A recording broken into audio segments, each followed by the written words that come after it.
Good morning, Varun. You are muted.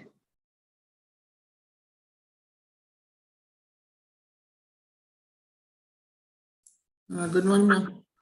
So the teams for the first for the morning are all there. Can we start? It's 8:30.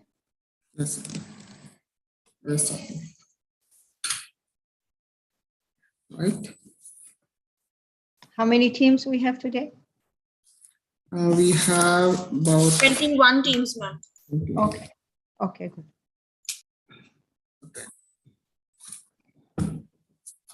Distinguished panel of judges, guests, teachers, and students. Welcome to the third day of the 22nd cycle of the Inter-School Environmental Public Speaking Competition. Ramadan Mubarak. My name is Varun Rashmi Prasad, and I will be your host for today. We will commence the third day of the competition with the national anthem of United Arab Emirates. I would like to request everyone to please rise.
We will now listen to a few verses from the Holy Quran to set the right tone for the day.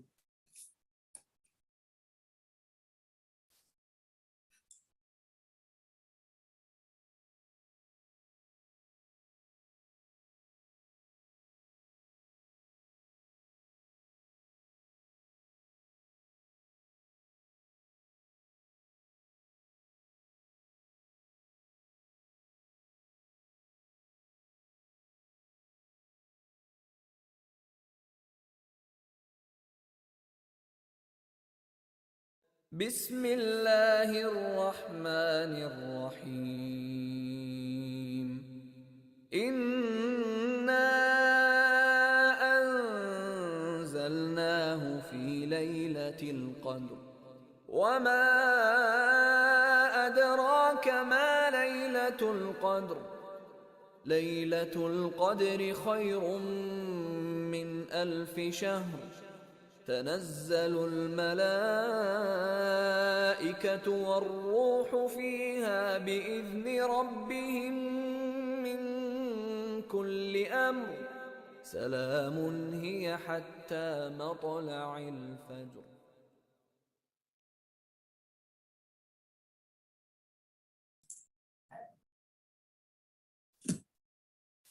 Now, please join me in welcoming the co-founder and chairperson of EEG, Mrs. Habiba Al-Marashi, to give the opening address and the updates from the sub-senior competition that took place on the 18th and 19th of April. I pass the mic on to Mrs. Habiba. Thank you very much, Varun. Assalamu alaikum wa rahmatullahi wa barakatuh. Good morning, everybody. Dear students, welcome. to the 22nd cycle of the Inter-School Environmental Public Speaking Competition. This is a competition that's been going on now for the last 22 years, alhamdulillah, and is recording success year on year. Today is the third day, as Varun mentioned, of this competition. We had 2 wonderful days with the sub-senior category, and I will share with you the names, topics that were discussed in yesterday and before yesterday, as well as the name of the winning institutions in this competition. We did this year, why are we conducting it as a virtual event? We did really a thorough research, survey for all our members and non-members to find out what will be more comfortable for them to attend a physical event or a virtual event. And the majority of the responses that we received, people were hesitant to come physically, so we opted to do it as a virtual event. And this is the third year that we are doing so. And inshallah, we hope that next year we will all be able to meet you physically in a beautiful venue where we will celebrate our coming together, we will celebrate the networking, and we will be able to forge good and lasting partnership and relationship. I would like to begin by thanking UNAS, one of the wonderful retailers here in the UAE who have come on board as a co-sponsor for the second year in a row. This definitely proves their commitment to sustainability issues and their understanding of the importance of environmental education and the importance of involving the future generation in the protection of the environment as well. Today we have a new set of judges, and I welcome you all on board. We had 4 judges with us for the last 2 days, mashallah, and they did an excellent job. So today I am very delighted to welcome a new set of judges for the senior category.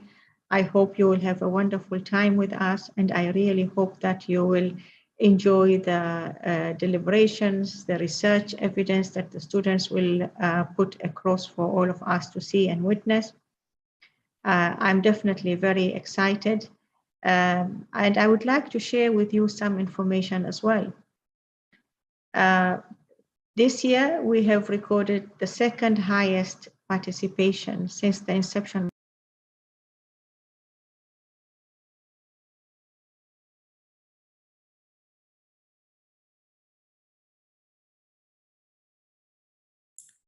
I apologize. I believe there's a connection issue. Just give me 1 minute.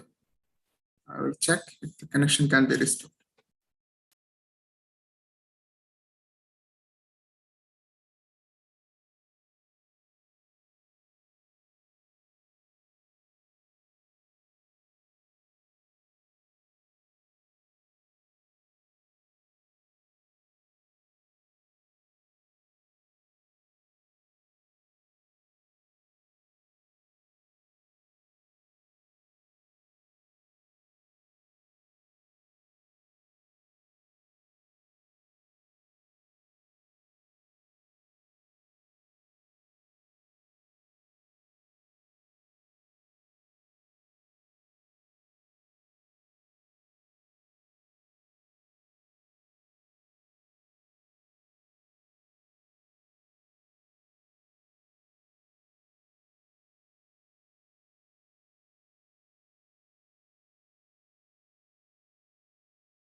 I apologize. We are just a chairperson is just reconnecting.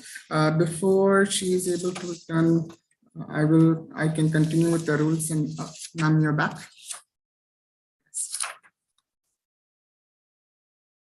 Sorry, I don't know how that happened, why I lost connection. Anyway, as I was saying that we look forward to really engaging the students, and today is the senior category, and the students, mashallah, I can see they're being admitted one after the other. So inshallah, we will have a very fruitful day. What I would like to share with you is the results of the 2 days that we have had, and then we can start today.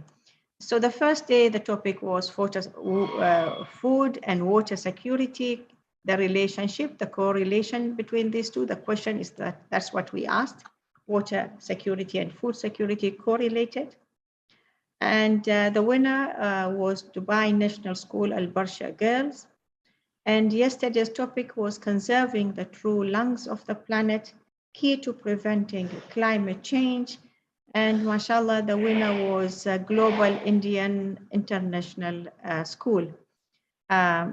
Two diverse entities with different curriculums. And that shows the popularity of this program on the national level. Today, of course, as I mentioned, it is the senior category, and the topics that we are discussing is growing cities, redesigning infrastructure towards net zero.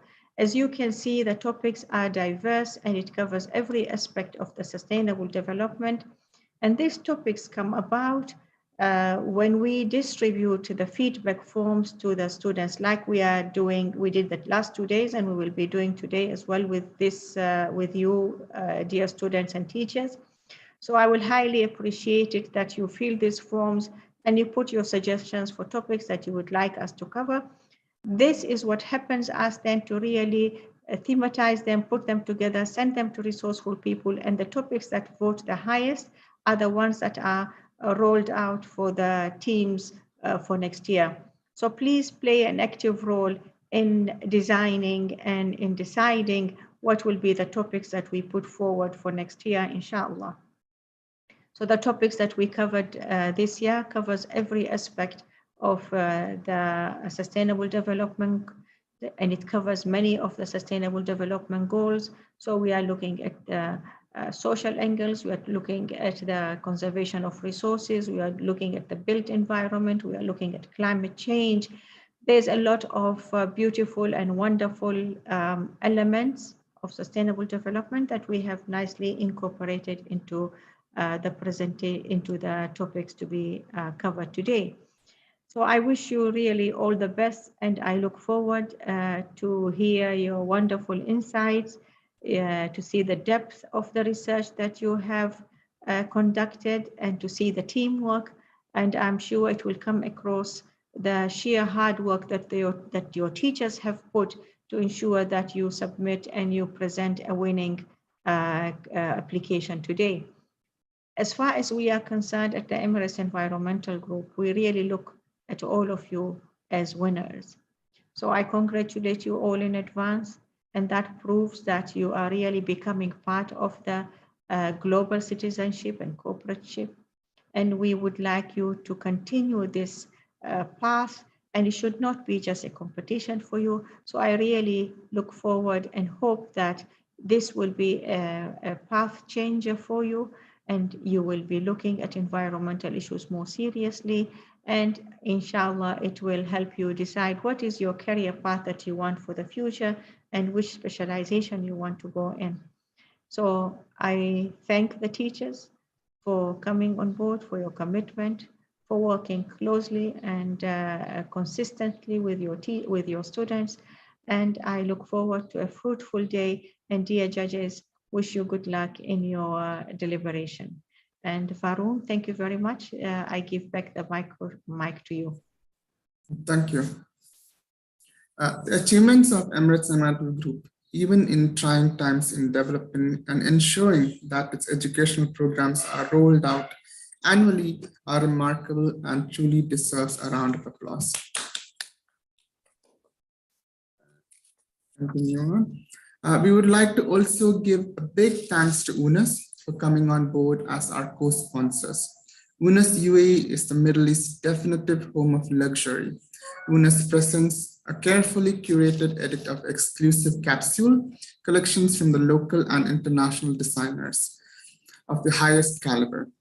Housing the Middle East's widest range of top-tier designers, UNIS boasts over 1,500 luxury brands since launching in December 2016 as Altaya Group's first exclusive digital luxury e-commerce platform.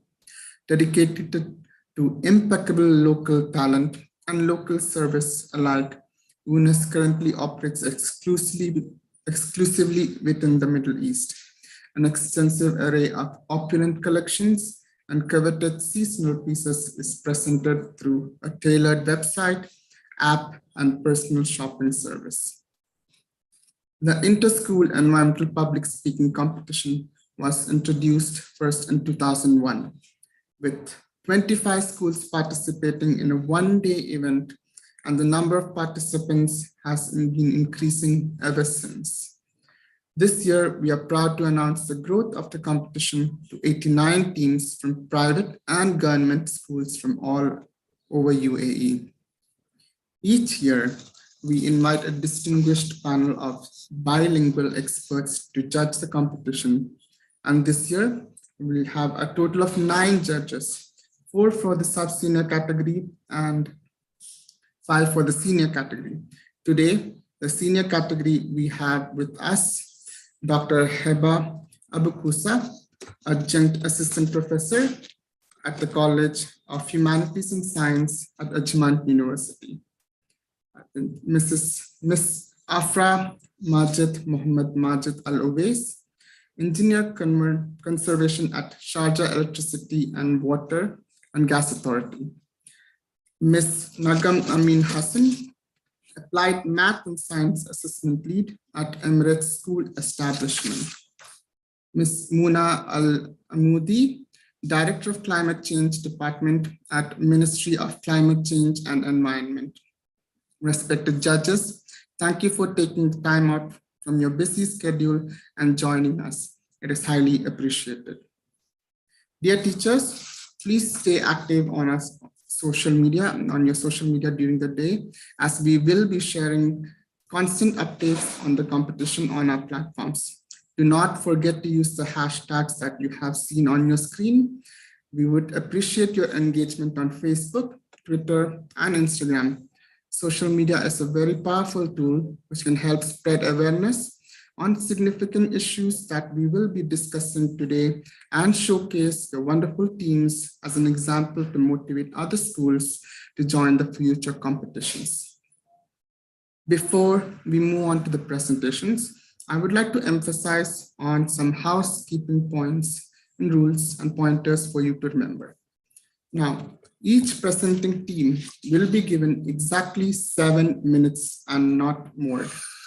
Each team will hear 2 bells go off during the presentation.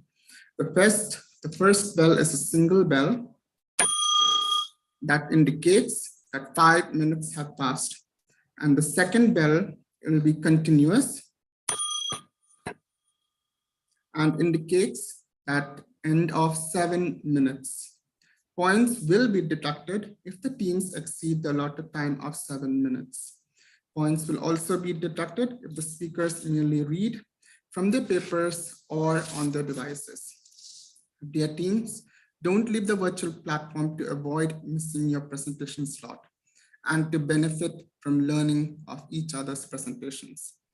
Do stay with us till the end of the event as we will be sharing scores of each team.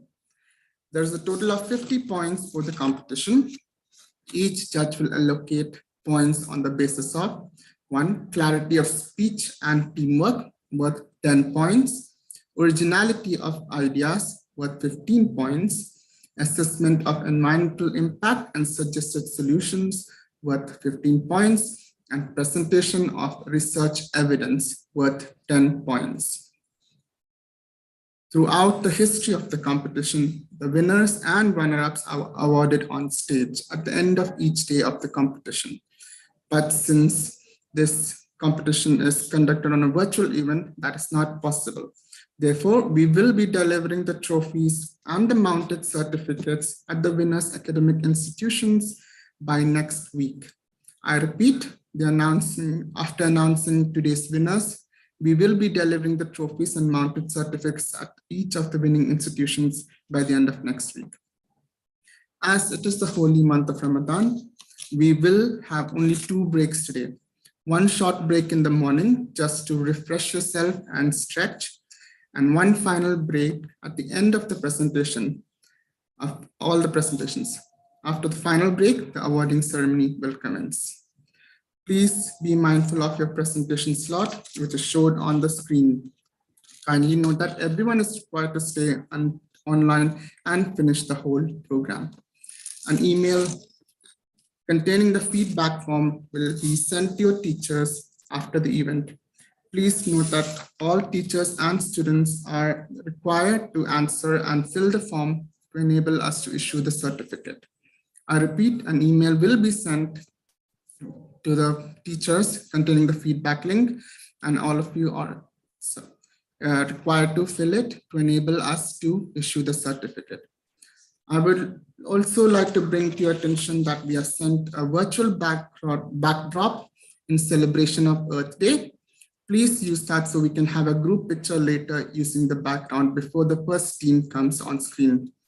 We will also be sharing the background on the chat box to enable you to download it easily and set it as a virtual backdrop.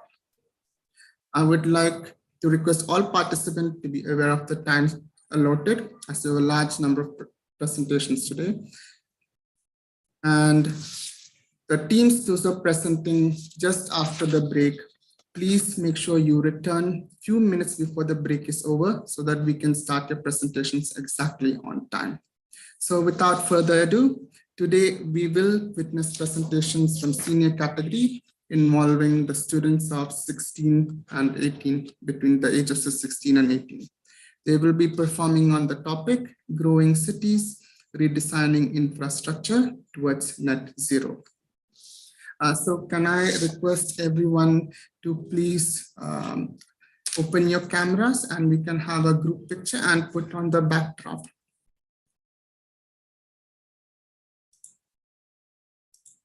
All right, everyone, please switch on your camera.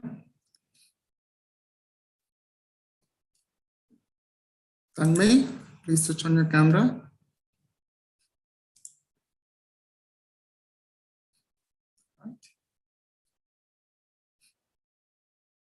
All right, wonderful. Okay. Okay, just give 10 more seconds and we will continue for the first presentation.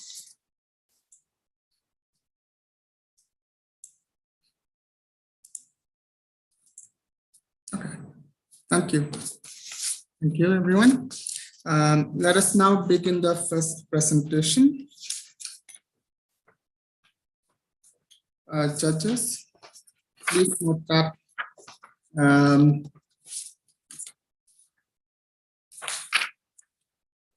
the first group to present today will be Sharjah Indian School. Please turn on your cameras and we will be giving you a co-host. We will make you co-host and you will be able to share your screen. Hello, good morning, sir.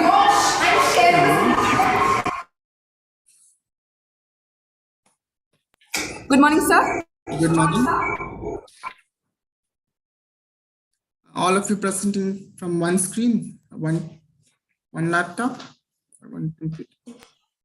Yes, sir. We all will be presenting in this laptop and sharing in a different one. All right, no problem. But just All five. on the other computers, the volume is reduced, so there will be no echo and the judges will be able to clearly hear you. All right? Are we clear, sir? Yes, but start sharing. Are we clear, sir? Yes. Okay, sir. Start sharing.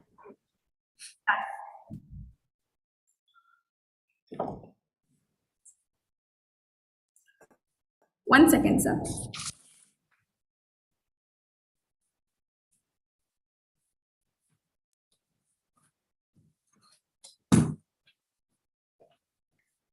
Slight technical. Is it visible, sir? Yes, we can see. Okay, when you're ready, I will start the timer. Wait, sir. 1 second. Yes.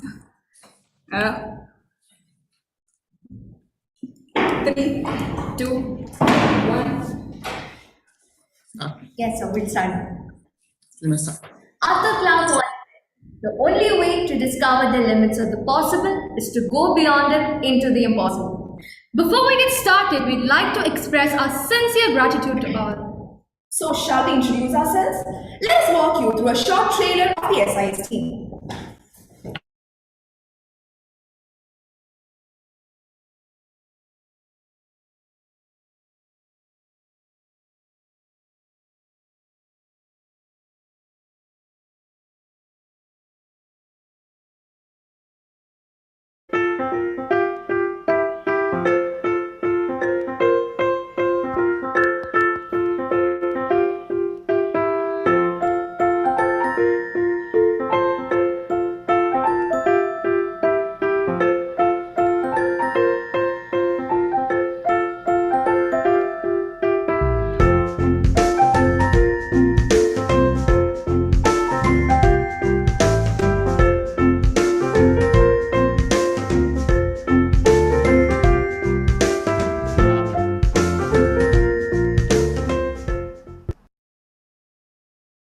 So growing cities by changing the infrastructure, what do we mean by that? We can achieve net zero and the 17 SDGs by redesigning the infrastructure. But how? Let's find out. Deva, how can we reduce carbon emissions? We can use sustainable technologies like advanced biofuel, carbon capture, electric cars, etc. and also repurpose our infrastructure. Then why aren't we doing this more often? That's because the cost of transitioning is pretty high. Now let us talk about how, the ideas of how we can redesign the infrastructure.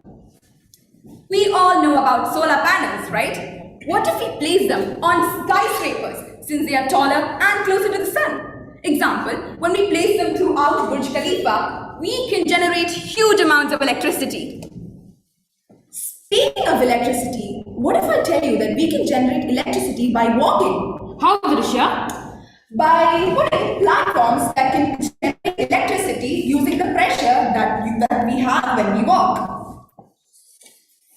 Rainwater harvesting is a sustainable method. Okay, but how? By using a barrel and a downspout, we can collect the rainwater and filter it out. This filtered water can be used for various domestic activities. It is also a very cost-efficient method. Has anybody observed pipes being embedded in our walls? Well, the name is insulation and the main advantage is that it reduces the peak load by activating the thermal storage capacity. A visible thing in our infrastructure is obviously benches. But what if we redesign them to become a smart solar bench? We can charge our phones plus gather data about air pressure, temperature, air humidity, etc. Haven't we all had that moment when we forgot to switch the light or fan off and wasted a lot of electricity? Honestly, yes. Well, this can be solved by using motion sensor systems which can detect when people are present and use electricity accordingly. We all know how annoying it is when our phone don't we? So we have come across a device which enables us to charge our phones while riding our bikes, since it is pedal powered. And here is a comic strip to give us an insight on the theme. Substitute for the go. With cities growing, we can find substitutes for the existing toxic materials. Instead of the regular asphalt, bitumen and plastics, why not lignin, hard as in use? These will also help in reducing the GHG emissions. Is net zero actually practical? Yes. In fact, here are some countries that prove that net zero is a surely possible idea. As always, everything has its own pros and cons. Some of the advantages of net zero are, it is very economical in the long run and it is very environment friendly. As for the disadvantages, net zero but not a path. And the future of net zero highly depends on the availability of the resource. Next, we can see some attainable aspects of infrastructural change. Firstly, the waste that we see can be recycled and be used as resource. We should be able to get around easily without a car, and these places should also have an EV charging station. Supporting urban farming and implementing green architecture. And here is an infographic summary. Our leaders have proved that redesigning infrastructure is an attainable aspect. We can see this through His Highness Sheikh Mohammed's words as we visit the Palm Islands. Now it's time to talk about the innovative solutions and approaching SDGs. We have 4 approaches, and those are GHG emissions. Expo 2020 partners took climate action by setting aggressive GHG emission reduction targets. Accenture, for example, is aiming for net zero carbon emission by 2025, as well as Cisco. Reduction of water usage has been an important concern of UAE since the beginning. This is seen in all of UAE's latest development. Even Pepsi has joined in this movement. Recycling waste is an important aspect for our Expo 2020 partners. Companies like Accenture have indeed set recycling waste goals.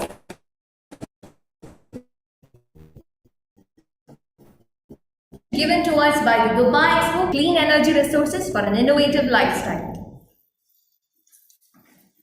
These pictures depict my teammates' endeavor on how we as students, As child thinkers, can do the simple steps of coming forward with innovative solutions, Ideas to revolutionize the world. and take action. Here we have created a music video to inspire change.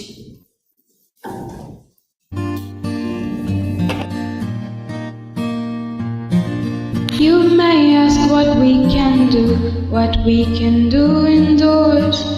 First we can get up, take a step up.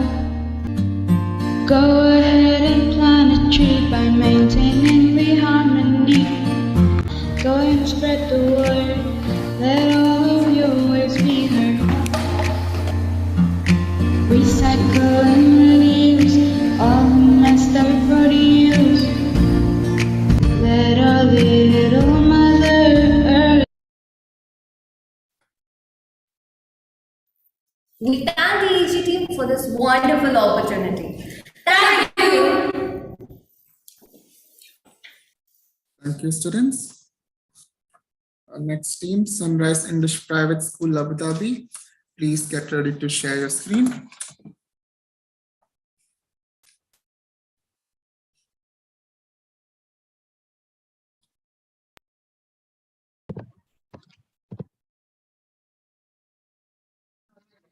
Shall we start?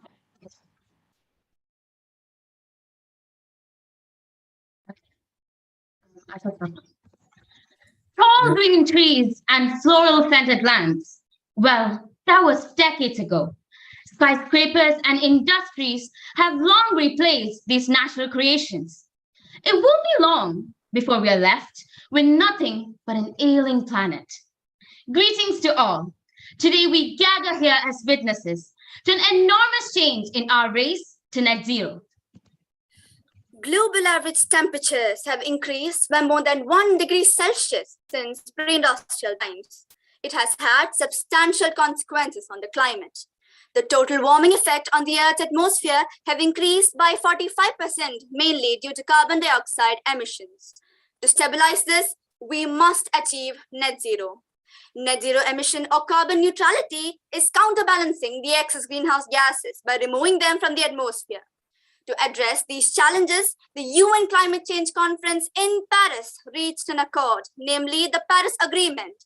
It aims to reduce 45% of emissions by 2030 and reach net zero by 2050. The Race to Zero is a UN-led campaign aligned to meet the Paris goals, vowing to take immediate measures toward net zero initiatives. It is evident that buildings generate nearly 40% of the carbon emissions, and its construction materials are responsible for 23% of the global emissions. The UNEP states that our way of investing in infrastructure is not sustainable, thus making it the major contributor of emissions. For the past 200 years, our infrastructure systems have relied upon these carbon-hungry energy operations, causing fatal consequences. Infrastructure is a big part of the world's climate change challenge, and perhaps therein lies its solution. Net zero infrastructure aims to redesign buildings such that it runs on zero emission sources. It's time to recognize that we need to do things differently. We have the opportunity to rethink everything we do through a carbon lens. The Climate Change Act of 2008 aims to bring down carbon emissions up to 80% by 2050. Without net zero infrastructure, the road to net zero will be near impossible to map. On our race to achieving net zero infrastructures, we face challenges. Some regions are of great ecological importance. Thus, construction of infrastructure should take place by keeping this in mind. Poor infrastructure is the root of environmental damage. Defective planning leads to endangerment of resources and wildlife. Poor infrastructure increases the demand for energy, thereby increasing its production, which contributes to global warming. Over the last half century, this country has transformed from a desert into a green haven, and now it's running towards another milestone, net zero. To win this race, the UAE has embraced several practices. Transportation is one of the fastest growing sources of emissions worldwide. Dubai's light rail system and a proposed high-speed train are one of the steps the UAE has taken to achieve the 11th goal of the SDG. The UAE has launched programs to increase energy efficiency following Goal 9. Dubai launched the Smart City Strategy, and in 2019, Ras Al Khaimah launched Bardzeel buildings, which consume 30% less energy as compared to a typical building. By storing carbon dioxide, CCS reduces climate change, contributing 10 to 55% of the carbon mitigation effort over the next 90 years following Goal 13.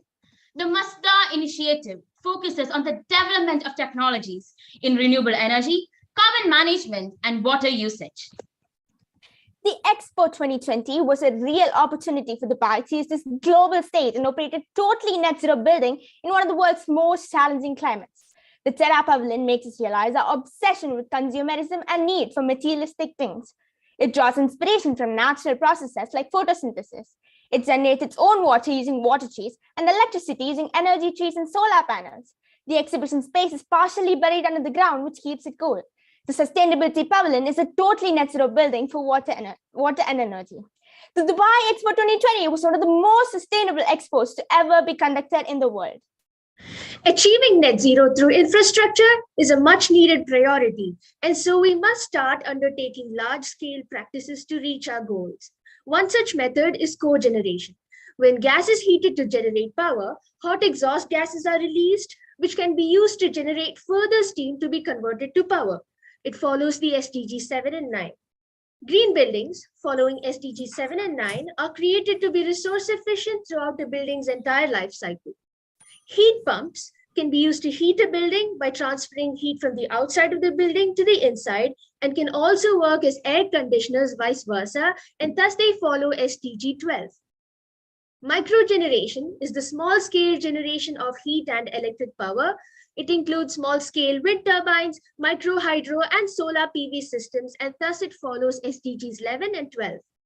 District heating and district cooling are two sides of the same coin. For heating or cooling, chilled or heated water is transported through underground pipes instead of making use of electricity. It follows the SDGs 9, 11, and 17. Infrastructure undoubtedly has the power to support the transition to net zero, but it requires our investment, innovation, and commitment. Therefore, we as a team have put forth a few sustainable ideas to make a 3D model of a net zero house. We have used solar panels on the roofs, and the windows are made of solar glass, which collects the energy from sunlight. On the other side of the roof, we have grown plants that keep the surroundings fresh. Interior flooring is done with the help of clay tiles. The house walls are made of adobe bricks, and cobblestones, which are made of organic materials. Eco-bricks are made from compressed plastic, and it helps in reducing pollution. The Trom wall acts as a natural AC or heater. In winter, hot air enters the house, cold air is pushed out, and the room becomes warm. In summer, the vent is open and the room is cooled in by ventilation. The exterior pathway can be made of pervious concrete that lets rainwater seep in and retains groundwater. Our world is being choked by the incessant fumes that we have given birth to in our own avarice. When do we realize that the earth was made for all of nature, not just humanity? The time is now. So when are you going to start? Thank you and have a nice day. Thank you, students. Next team to present is International Community School Musharraf Campus. Please get ready to share your screen.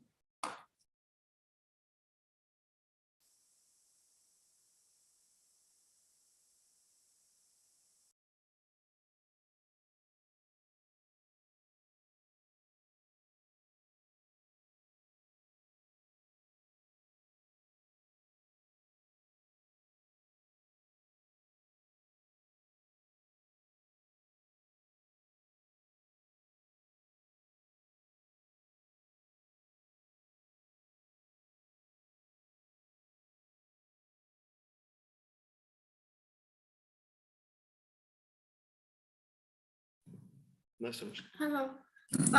Good morning. Morning. Yes, I will share my screen.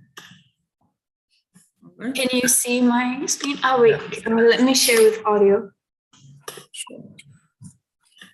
Can you see my screen? 1 minute.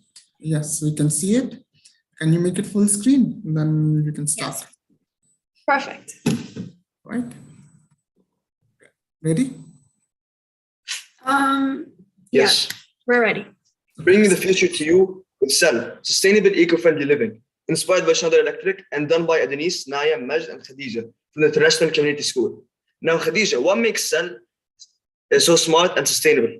So SEL is our definition for sustainable smart house because it runs on 100% solar panels. It relies on our own AI, and the house is made from renewable resources. It also has a unique structure that allows passive cooling throughout the house. And we made two main models, one virtual 3D model and a real life 3D model. Now, Majd, can you tell me more about a net positive house? Well, basically, a net positive house is a house that outputs and gives off more energy than it consumes. And how we're able to achieve this in SEL, we use natural lighting, solar energy to cover all of our energy consumption, as well as composters that reduce our carbon footprint and greenhouses. Now, as you can see in the picture, we use electric chargers, and these electric chargers are powered through solar panels. Now, Adonis, talking about solar panels, can you go more in depth about them? Of course, so solar panels are one of the most special aspects in SEL, since they cover 75% of our roof and produce 100% of the energy consumption of our house. Now, we have 1,150 square feet of monocrystalline solar panels. These solar panels function at 22.8%, producing 6,000 kilowatt hour every month, 500 more kilowatt hour per month than we need. This shows that our house functions at 100% solar energy. Now, since we live in Dubai, we're going to have the solar panels facing south on a 24-degree angle for 8 hours a day. These are the optimal conditions for Dubai. Now, solar energy also comes with some negative repercussions and because of the safety of these repercussions. So now, one of the side effects is the aim of radiation, and the other one is the electricity. The solutions we have are one, Schneider Electric IQ Power, which you can see in figure 1, and it provides cost-effective power quality solution that stabilizes electrical networks. And the green wave electricity filters, which are outlets that filter the electricity actually, and they reduce their levels in your house. So now the third thing we're going to use is going to be the PowerLogic EM3500, which does deliver cost-effective monitoring so that your house doesn't use too much energy or too little energy from the solar panels. And the last one you're using is the Schneider Electric Galaxy lithium-ion batteries, which is compact and lightweight and also cheap. And what it does, it gives solutions for 3-phase uninterruptible power supplies. So now, Naya, what did we use in order to build our house and make it eco-friendly? So our house is mainly made from renewable materials that can hold up the needs and the complexity of our systems. The materials that we use in our cell house, they include steel, wood, cork, and the solar wood glass. And at the same time, our 3D model was also created from recycled wood, pulp, and wood scraps, and it was made in makerspace. So we have a zero waste house because we have a waste compost and a recycling paper machine next to the kitchen. So what are the benefits of having a waste compost is that it improves the quality of the soil, it improves the structure and the texture of the soil, and it contains a variety of basic nutrients. And all of these are required for the growth of plants. As you can see here, we have recycling bins in our garage and we have a greenhouse. So waste compost, waste organic food waste will be gathered into the compost room. And then after a week or even month of being monitored by our AI, it will be cooled down and then later used for the greenhouse and gardening projects. And for the recycling paper, we will gather waste paper, sanitize it, make it into pulp. And this pulp will then be made into new paper. Now, Naya, could you tell me more about the greenhouse? Yes, our cell house consists of two personalized greenhouses. It depends on the preferences of the person who lives inside the house mainly for the plants and vegetables that are going to be inside of the greenhouse. And due to the arid climate in the UAE, the difficult crops that are difficult to grow, some of them will be growing inside of the greenhouse, and others will be growing outside of the greenhouse. And as for the structure and the materials that we use for our greenhouse, mainly we use chemical materials to build our greenhouse. And for the structure, it was mainly made of 5 main parts that as shown. Now, Mesh, can you please tell us more about the AI? Well, first, what do we use AI? First of all, because we wanted an interactive part of the resident, which allows the house to be specialized in many tasks, optimized for each individual and efficient and also self-automated. Now, how are we able to accomplish this? We use various sensors to help us achieve this, and it will result in a faster and more efficient experience for each resident. Now, some of these examples are using high frequency speakers. Now, what's the importance of this is that they neglect any unwanted insects that can harm our greenhouse, as well as humidity sensor for regulation of the greenhouse and facial recognition sensors for our security. We have a video prepared to show you the virtual and the real life model. So please enjoy. May I ask first if you're able to hear the audio? Okay, the video.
Bringing the future to you.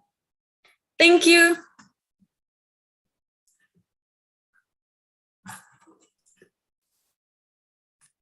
Thank you, students. Our next team, Sharjah American International School, Abu Dhabi. Please get ready to share your screen.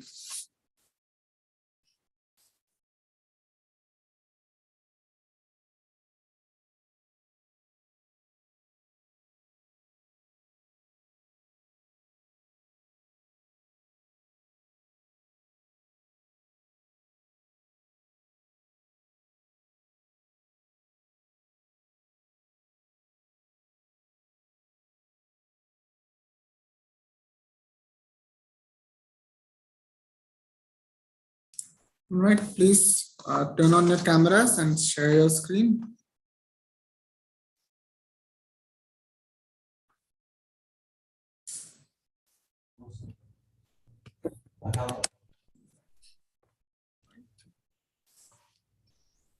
all of you. Please turn on your camera and share your screen.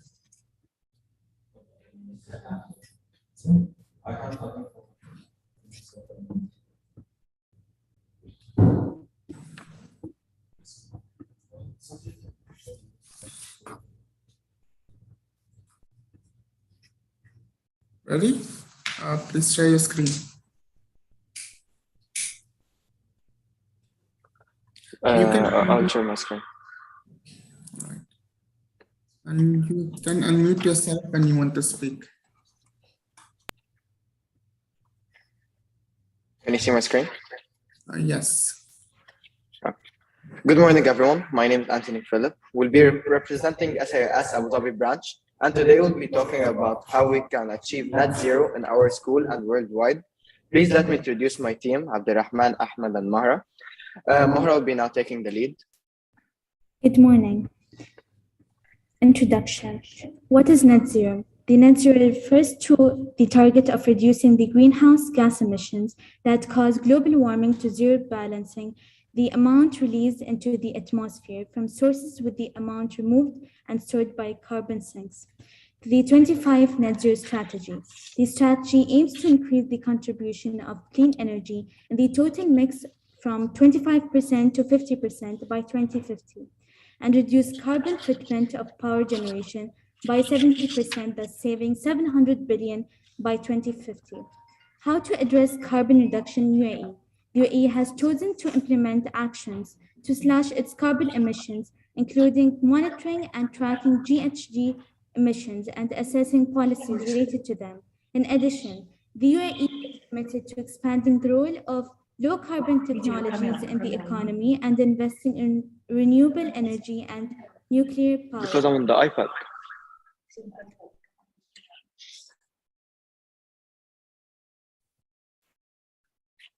Cities are key contributors to climate change. According to the United Nations, cities absorb 78% of the world's energy and generate more than 60% of greenhouse gas emissions. Despite this, they make up less than 2% of the Earth's surface. Because of the actual number of people who rely on fossil fuels, urban populations are particularly sensitive to the effects of climate change. The situation is attributed to the absence of green spaces. Limiting global warming to 1.5 degrees Celsius, according to the IPCC assessment, would initiate rapid and far-reaching transformations in energy, land, urban and infrastructure, which includes transportation and buildings, of course, and industrial systems. Climate change clearly has a bigger impact on poor and constrained populations. Many of them live on the margins of the society in an unstable structures and in areas vulnerable to flooding, landslides, and earthquakes. In practice, people who live above the yearly average PM 2.5, which is the carbon dioxide emission rate, are at a higher risk of cardiac and lung cancer mortality, according to the World Health Organization Air Quality Guideline.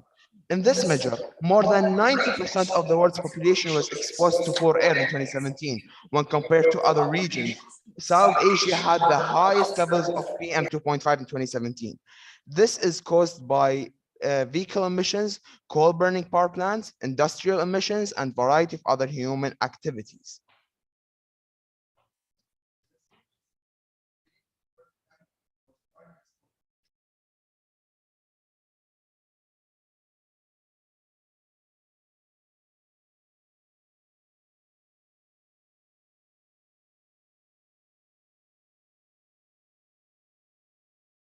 Please unmute before you speak.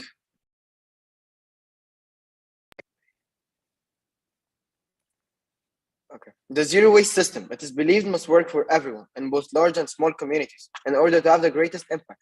For example, San Francisco, one of the most well-known cities in the world, have implemented aggressive strategies to minimize trash and increase recycling through technological innovation, behavior modification, and legislation. In 2007, it became the first city in the United States to make composting mandatory, while also prohibiting the use of non-recyclable, non-compostable single-use container in the food service industry. These initiatives have resulted in a landfill diversion rate of around 80%, which is extremely impressive and among the best in the country. So what does a zero waste city mean? You might wonder. Advancing towards zero waste means reducing waste generation by reducing the unnecessary used materials, influencing product design for better recyclability. To accelerate progress toward materials management and zero waste cities. In the early stages of establishing sustainability waste management systems and interested in pursuing zero waste goals should first focus on establishing universal waste collection and sanitary disposal system, as well as the opportunity of organic waste management. The net zero waste hierarchy provided a framework to help the scoping and strategies planning of energy and carbon management, and was updated in 2014 to include a low carbon transition planning graphics over time, which are given in the picture below.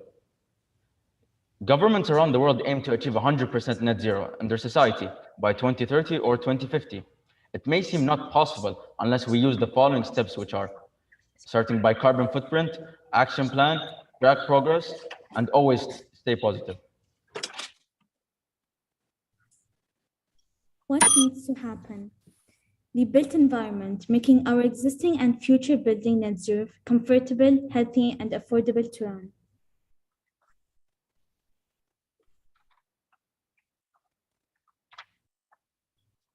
Retrofit existing houses. Whole house retrofit supply chains and incremental retrofits. Of course, this can be achieved by highly energy efficient, reduced embodied carbon, low carbon heat sources, and behavioral changes. And again, we can also, one of the essential steps, we can convert lighting to LED and rationalizing lighting use. Honorable mention to the United Arab Emirates government for implementing a new law regarding the plastic bag use lately. This law can be the step to achieve the zero waste city goal.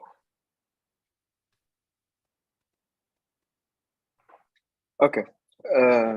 The hero for net zero in the UAE, the Emirates Green Building Council, which aims at building construction, transforming our buildings to become more energy efficient or net zero. This way, our buildings can become to play a major role in limiting global warming. The Emirates Green Building Council is a pioneer in the field of green building in the MENA region, as well as a strong supporter for the net zero building agenda. Emirates GBC has identified the relevant market activities to promote net zero carbon building, as well as carbon metric to assess energy efficiency and renewable energy performance. In 2008, Masdar City embarked on our journey to develop one of the world's most sustainable cities and achieve net zero.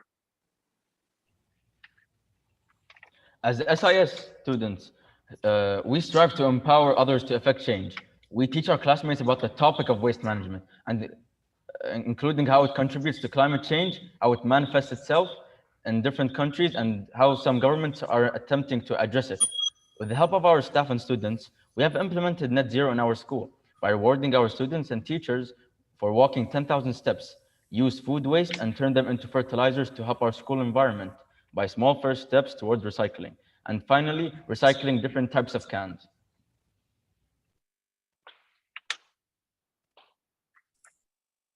The environmental issue is worsening and will worsen if the government policies are not implemented as quickly as possible. To put it another way, waste management is a larger issue that needs to have government action.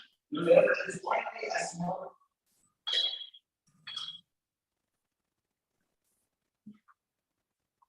In conclusion, I can't hear. It's time. Can you hear me? Can you hear me?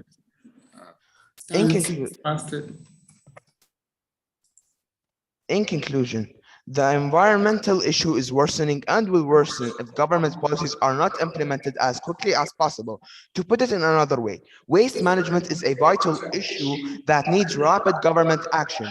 There is only a smattering of awareness about this issue in our society, not only for today's generation, but also for future generations. Waste generating activities are far too risky. Every member of the community should contribute to the goal of creating a waste-free city, just as in San Francisco, and it all starts with one policy. Thank you very much. And thank you, everyone. Thank you. Next team, Dubai National School Al Barsha Boys. Please get ready to share your screen. We will be making you co-hosts.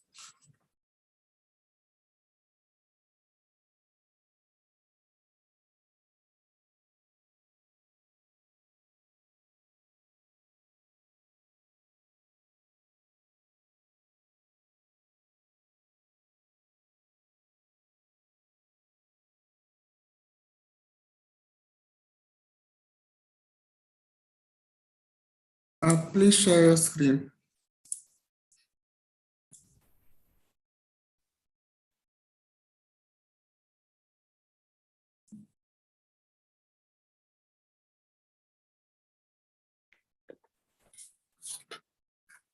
Ready?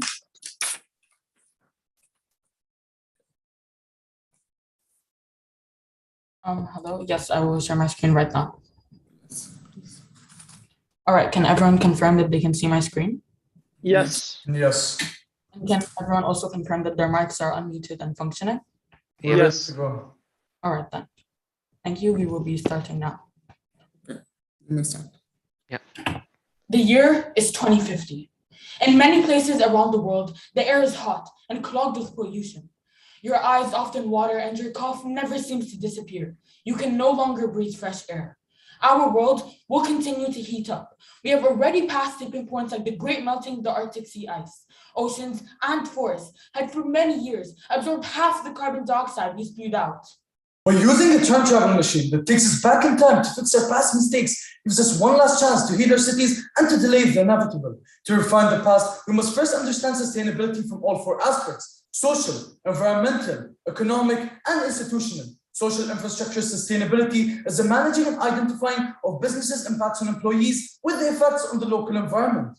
Environmental infrastructure sustainability is the responsibility to conserve natural resources and protect global ecosystems to support health and well-being. Economic sustainability refers to practices that support long-term economic growth without negatively impacting social, environmental, and cultural aspects of the community. Institutional sustainability refers to the activities of a particular institution relating to the facilitation of decision-making and implementation of sustainability policies. And now, let's start our journey to the past. We landed in the year 1760, the Industrial Revolution. The transition from creating goods by hand to using machines. The Industrial Revolution was a period of poor living conditions, low wages, child labor, and pollution, not to mention the 375 billion tons of carbon dioxide that were emitted by humans into the atmosphere.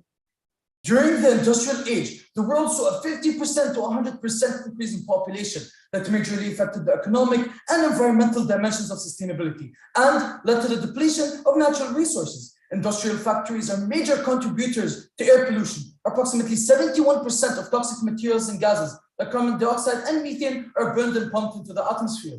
We have now arrived in Germany, September 1st, 1939, World War II. The war had devastating effects on the environmental and social dimensions of sustainability. The bombardment of cities' infrastructure and the destruction of lands caused an increase in carbon emissions, which was during the period of 1939 to 1950 and accounts for over 2 billion metric tons of carbon dioxide. On the other hand, widespread rationing and the 60 million deaths that made up 3% of the world population at the time might have offset net greenhouse gas emissions for a while. But more than 50% of people are internally displaced and seek refuge in neighboring countries, overburdening the capacities of the host city's infrastructure. In the early phases of war, the main emissions will arise from damaged infrastructure and overpopulation, making up 23% of CO2 emissions. In 1873, the petroleum revolution changed the economic distribution, which led to a change of power. It was a period of great development in infrastructure, and though this development was very valuable, it was not sustainable. Fast forwarding to 2021, 78% of those emissions were emitted from 7 main energy and land use systems: power, industry, mobility, agriculture, forestry, buildings, and waste.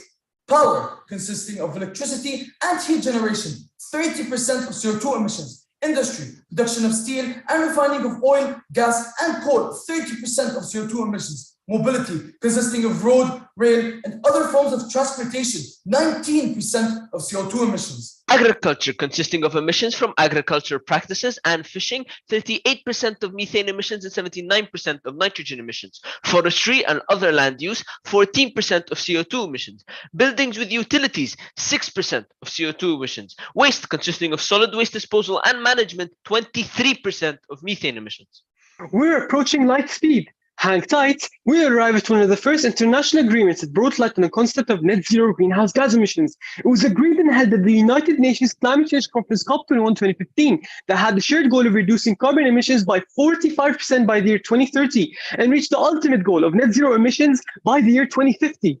In January 2021, the UAE cabinet approved the UAE Circular Economy Policy, which is used for determining the country's approach to achieving a sustainable governance, whilst also applying rules and regulations from the Dubai Building Code. By implementing them, this will help maintain the current living standards for future generations.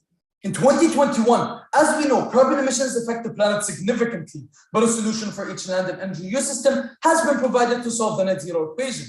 Power, by replacing fossil fuel plants for power generation. Industry. Steel and cement production could be decarbonized by installing carbon capture and storage equipment. Mobility. Decarbonization will involve replacing ICE vehicles with battery electric vehicles. Forestry, by halting deforestation. Buildings, by using new energy sectors such as hydrogen and biofuels.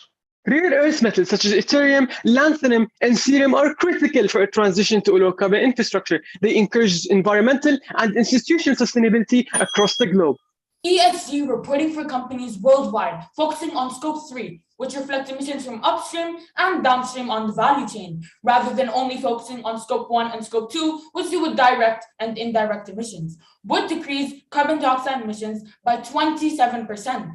Moving forward to 2030, nature-based solutions are helping heal the environmental dimension of sustainability. They help us adapt to the impacts of climate change by rebalancing cities' relationships with the surrounding areas. In cities, nature-based solutions and green infrastructure include urban parks, as they can absorb 29% of carbon and replace it with oxygen. Created wetlands can also be a solution, as they use natural processes involving wetland vegetation. As we approach 2035, some cities face problems with nature-based solutions as they are improper in an urban environment. They found that artificial solutions could be the way to go. Artificial solutions such as carbon sinks are artificial deposits of carbon. They are completely eco-friendly and positively impact the environmental sector of sustainability. They can be placed in cities to suck in almost 50% of the carbon emitted, which is another big step towards net zero. It is 2050. The world has improved its understanding of how important it is to reach net zero. Many countries have developed solutions that encourage these solutions, and in many places around the world, the air is fresh, cities no longer pre-submerged smoke, and we have prevented our Earth from the inevitable fate, which is a 3-degree increase in temperature, and you have the traces for that, as they are everywhere. Reimagining restructuring cities was a crucial part to solving the climate challenge puzzle, but further steps had to be taken, which meant that global rewilding efforts had to reach well beyond cities. Forest cover worldwide is now 50%, and now we can rightfully say that our planet is sustainable, and the citizens of the world can finally be thankful for the fortunate events that took place throughout the past few decades. Do you want to reach net zero and save our Mother Earth? It's up to you to choose the right path.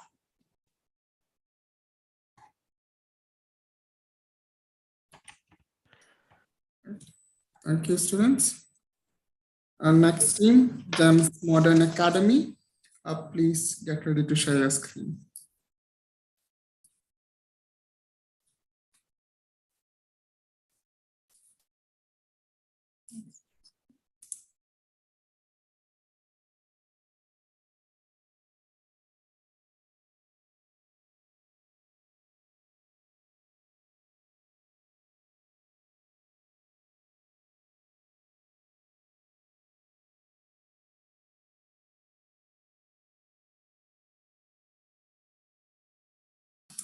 Please switch on your camera and you can unmute yourself and start sharing your screen. Am I audible?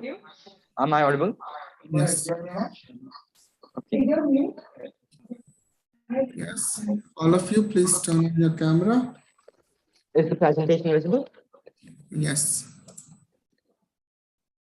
Okay. So I will be starting now. All right. Okay. Ready? All of you ready? Yeah. Yeah. Okay. So, good morning. I'm Navneet Damodaran of GEMS Modern Academy. And I am a member of a 5-person team. This consisting of Manav Shroff, Veda Dinesh, myself, Rehan, and Jay Joshi. So firstly, I'd like to deconstruct the terms with regards to this problem. Infrastructure is the fundamental facility and system that is serving a country, city, or an area such as transportation, communication, power plants, schools, and much more. And net zero refers to the balance between the amount of greenhouse gases produced and the amount removed from the atmosphere. We reach net zero when the amount we add to the environment is no more than the amount taken away. I will now hand it over to Veda to continue our presentation.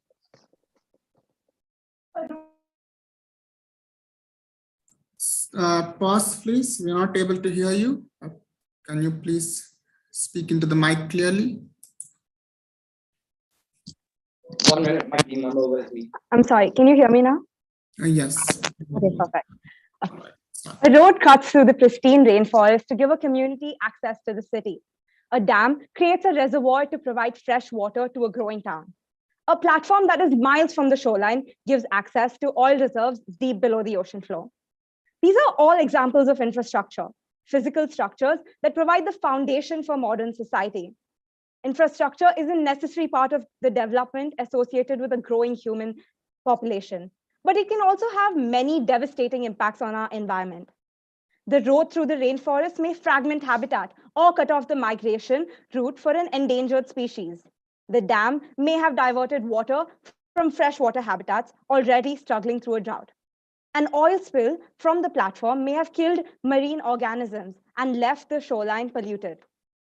This habitat destruction can continue long after the infrastructure is first put into place, if it generates pollution or facilitates the further degradation of the landscape. Environmental concerns are not always considered during the design, planning, and construction of infrastructure projects. At worst, these facilities risk catastrophes that can cause human life and wildlife and profoundly damage ecosystems. At best, they disrupt local communities and habitats, pollute air and water, and contribute to global climate change. Moving on to the manner of construction of infrastructure. It is when we are surrounded by jungles of concrete that man will start building forests. The time it took me to finish that sentence, the global building industry will have poured more than 19,000 bathtubs of concrete. The second most used substance after water, concrete contributes to over 8% of total CO2 emissions and is one of the most water-thirsty aspects of the infrastructure cycle. However, many alternatives are now open to the market, some of which are being used as we speak. Terracotta is becoming increasingly popular for building construction, as not only is it sustainable, recyclable, and saves energy, it is also durable and is also corrosion resistant. Industrial byproducts are also being repurposed for use as construction materials. Ashcrete is one such material made from fly ash, a byproduct from the combustion of coal. However, substituting raw materials is just the tip of the iceberg. Statistics show that the construction process itself releases up to 3 times the CO2 emissions as that of the materials being used. Switching to sustainable or less polluting energy sources, such as solar from high emission fuels, used in construction can potentially reduce emissions by 6%. Moreover, an overarching issue with infrastructure is that the supply is always greater than the demand, especially in developed countries such as the UAE. Reusing unused buildings can help reduce on environmental impact that would have otherwise been caused if new buildings were to be made. Moving on to the energy requirements of infrastructure. We live in an industrial world which is dominated by multinational companies, and these massive corporations require expensive infrastructure for daily operations. Thus, as we take one step closer towards going greener, it has become ever so important for us to take action to reduce the carbon footprint of such infrastructure. Thus, we propose a two-way solution to incentivize and pressurize companies to take action towards becoming more eco-friendly. Firstly, a minimum requirement of 20% of your annual energy consumption should be sourced out from renewable sources of energy, such as hydroelectric and solar power, which connects with the second requisite of a huge investment for construction of infrastructure, such as solar farms and hydroelectric dams, to extract this renewable energy. It will be quintessential towards taking huge leaps towards reducing carbon emissions. For us, both of these solutions tie into our ultimate aim of establishing smart cities which are self-sufficient in energy, water, and economy, with eco-friendliness as their main priority. We propose the introduction of buses mainly running on hydrogen fuel, electrification of the entire automobile industry, and careful choice of locations for infrastructure construction to maximize renewable energy capabilities. Thus, further awareness of requirements to establish such infrastructure like windmill plants is to be prioritized as the first step towards becoming a greener society. I'd now like to pass it on to Jay, who will be talking about the construction of infrastructure, which helps increase the production of renewable energy. Now that we know the manner of construction and its energy requirements, let's see how we can actually construct infrastructure to increase production of renewable energy.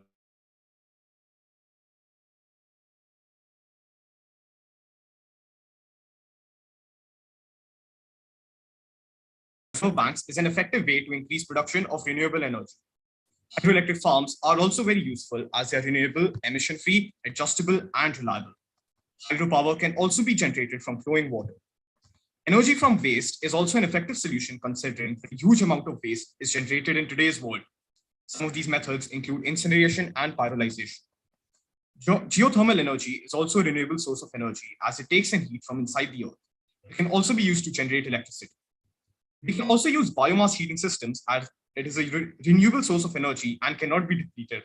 Biomass is mostly derived from plants, which means that as long as plants are on this planet, biomass will be available as a renewable source of energy. Despite construction of new infrastructure, we need to tackle the problems with the existing infrastructure as well. This concludes our presentation. Thank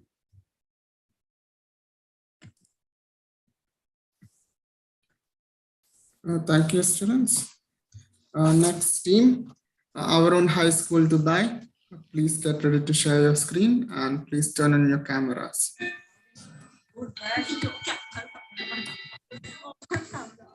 They were messaging why Jay Joshi were not turning on the camera. How the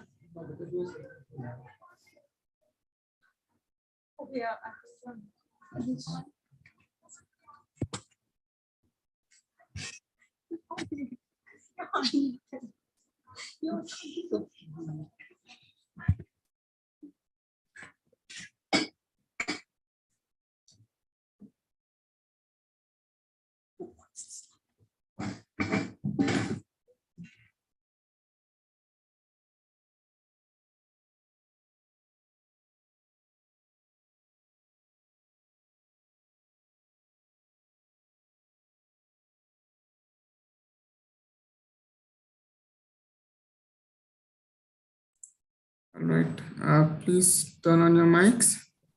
Hello. Yes. Are we audible? Yes. Thank you. Thank you.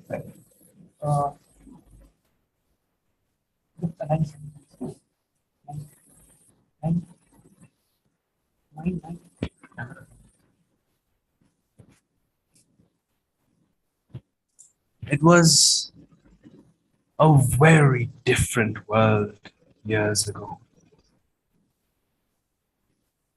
Happy families, thriving economies and businesses, happy friends, families, and society.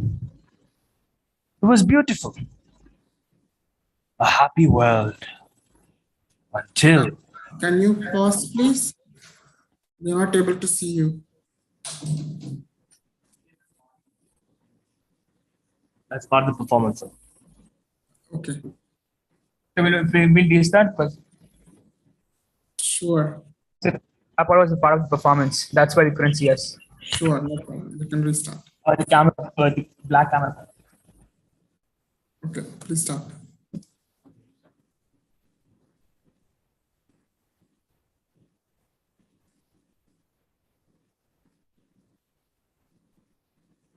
It was a very different world years ago. Happy families, thriving economies and businesses. Happy families, friends, society.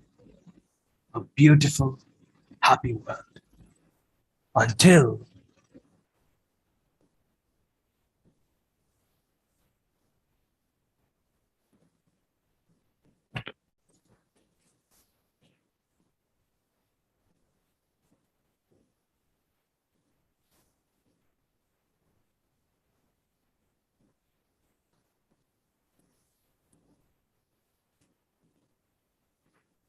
Are we on air? A very good morning to all. My name is Vanch Advani.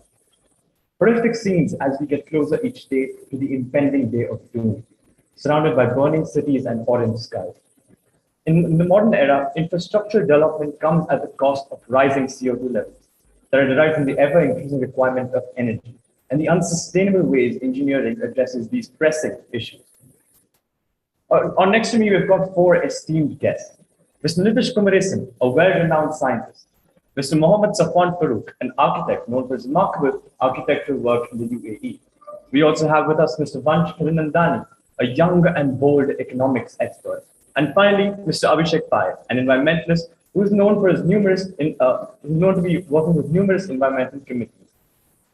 So let's get straight into it, gentlemen, shall we? My first question for today would be to Mr. Abhishek Pai. Of course, we've been trying to find solutions to seize the ever-mounting CO2 levels that generate from infrastructure, generally, and in residential areas as well. So my big question for today is, how do we put a stop to the ever-increasing carbon emissions in the world? Well, Mr. Rajwani, we don't need scientists to understand that infrastructure is a major contributor of all carbon emissions, accounting for over 79% of all greenhouse emissions.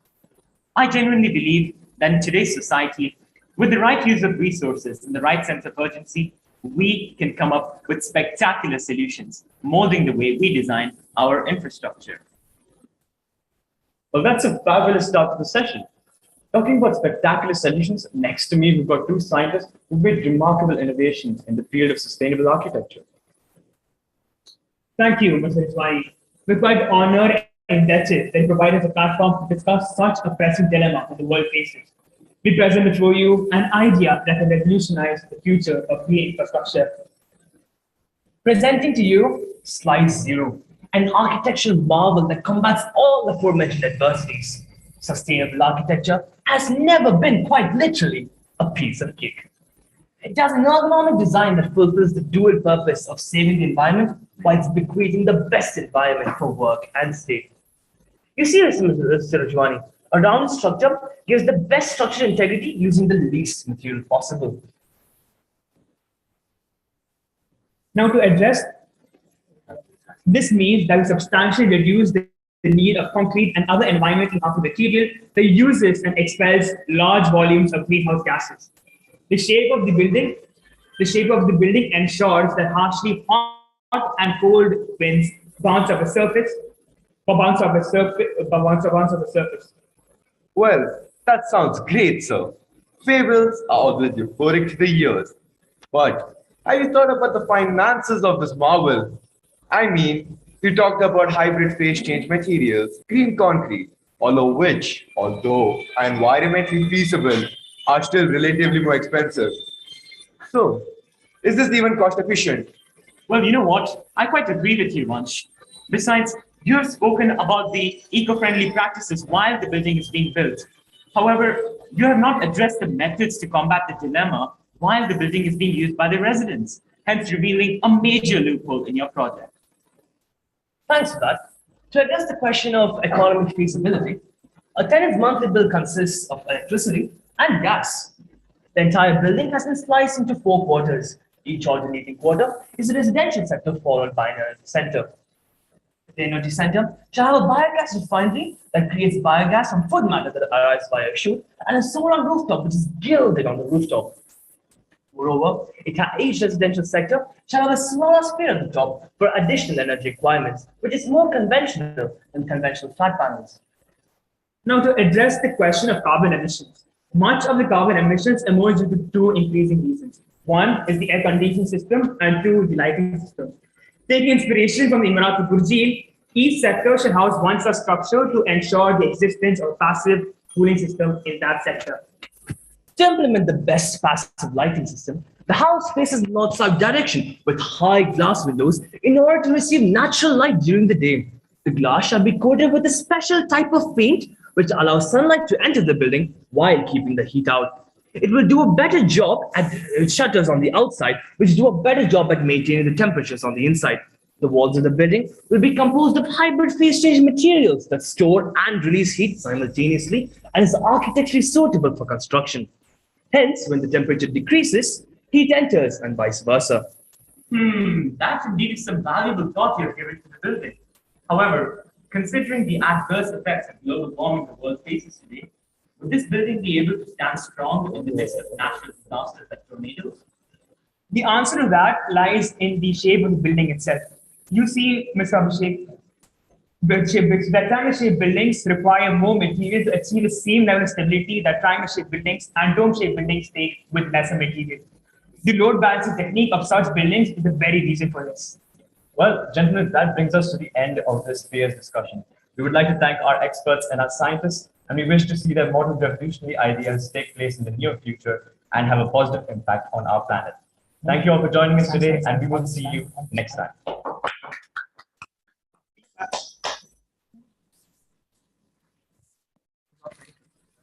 Thank you, students. Next team, please get ready. Maryland International School, Abu Dhabi.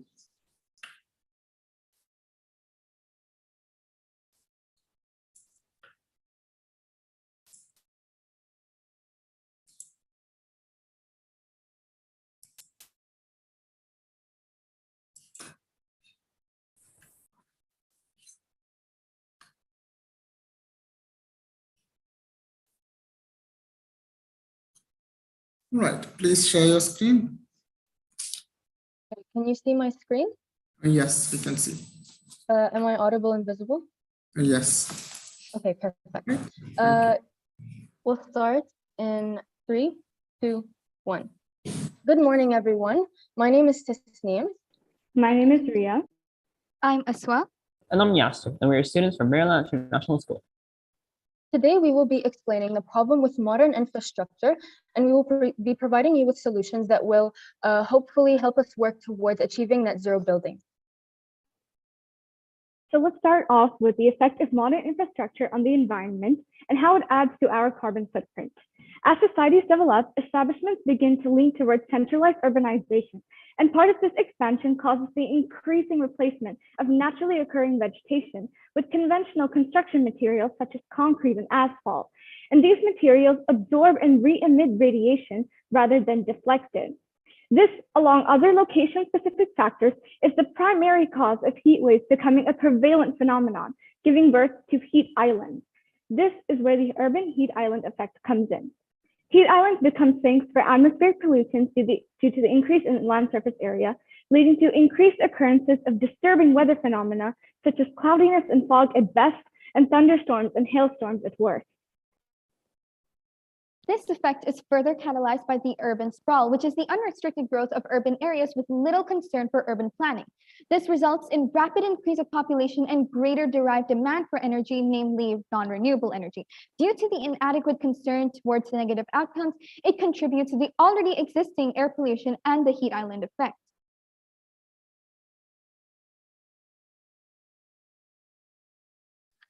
Now that we have elaborately explained the problem with today's infrastructure, we will present you with solutions. And at the end of this presentation, we will show you our own model of a passive ventilation system.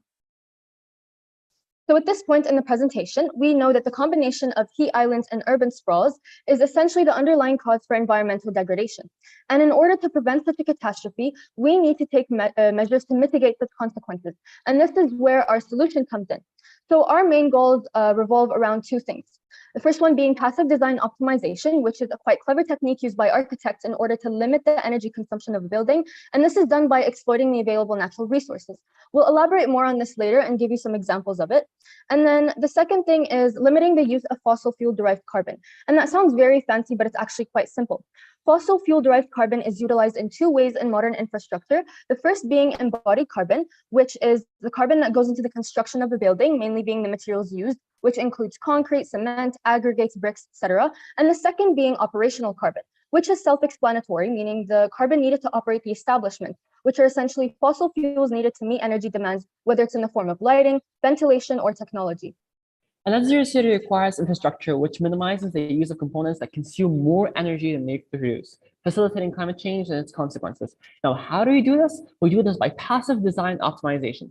If you walk into any modern building, you are guaranteed to find a place or a joint where electricity is being wasted. Passive design optimization allows us to fabricate and perfectly tailor our buildings to work with the environment rather than against it to reduce energy requirements. In our case, we'll be focusing on passive lighting, insulation, green roofs, and ventilation. So the first part of our solution includes implementing passive lighting. A net zero building can be achieved in two ways, either by maximizing energy production or minimizing energy consumption. Here, we want to reduce energy consumption on artificial light. We can maximize the area of the building that is covered with low E glass. This allows natural light to enter buildings and houses, reducing the need for artificial light, thus reducing operational carbon and energy requirements. Specifically, the use of low E glass allows us to reflect all infrared radiation without affecting the light intensity that is allowed to enter. This helps reduce the need for ventilation since it insulates heat and maintains a cool atmosphere. Now let's talk about green roofs. A green roof is basically a small garden on the top of a building separated from the rest of the building by an impermeable surface. It's quite a simple idea, but it's very effective. Greenery can actually reflect heat, thus reducing the energy requirement for mechanical cooling. Unlike conventional cooling, unlike conventional black roofs, and also makes it a perfect candidate for countering the heat island effect. In addition to that, green roofs are essential to tackling urban sprawl as they absorb atmospheric pollutants and purify air. Now, moving on to insulation. Insulation is obviously a very critical part of any net zero building because it helps by both reducing the energy consumption and limiting embodied carbon, which we talked about earlier. Eco-friendly materials such as wool and wood fiber can be used as complements to thermwrap and foam. And this doesn't only maintain the desired temperature, but also allows us to rethink our choices of construction materials. We can replace materials that trap heat such as tile, cement, concrete, and metals with materials that reflect it, such as straw bale, stone, hardwood, etc., to reduce the embodied carbon in a building. Moving on to another fundamental part of net zero buildings is ventilation. 70% of electricity in the Middle East is spent on ventilation. Thus, it's not something that can simply be bypassed. Now, we have two suggestions to make, one regarding the typical mechanical ventilation and another regarding passive ventilation, which will be addressed in the next slide. We want to minimize the effect of mechanical ventilation on the environment and specifically the ozone layer. Thus, we suggest the replacement of commonly used refrigerants such as R404A and R14, which have the capability to release chlorine-free radicals that can damage the ozone layer. We can utilize other refrigerants such as ammonia and R161, which have a much lower global warming potential. Now moving on to our passive ventilation model. Our model for passive ventilation centralizes around exploiting changes in air pressure to cool air. We allow air to enter into a duct of decreasing diameter with one-way openings. The decreasing volume of the ducts will cause a buildup of air pressure. We will then allow this air to move into a larger duct of greater volume down the pressure gradients. This sudden compression and expansion will allow air to cool to a much lower temperature. Thus, it could effectively replace mechanical ventilation. The passive ventilation chamber will obviously have to be facing the windward direction, hence we have added some machinery capable of rotating the chamber when necessary. The machinery will depend on on-site or off-site renewable energy as part of our establishment. So what is our vision for a net zero city? Imagine short buildings made from hardwood and stone, covered with glass, with greenery hanging on the sides and independent moving parts. Yes, it does sound very idealistic and far-fetched, but it is a step necessary to reach a revolution that isn't to our detriment, but rather to our survival. Thank you so much for listening and have a great day. Thank you, students. Next team, please get ready. Our own English High School, Fujairah.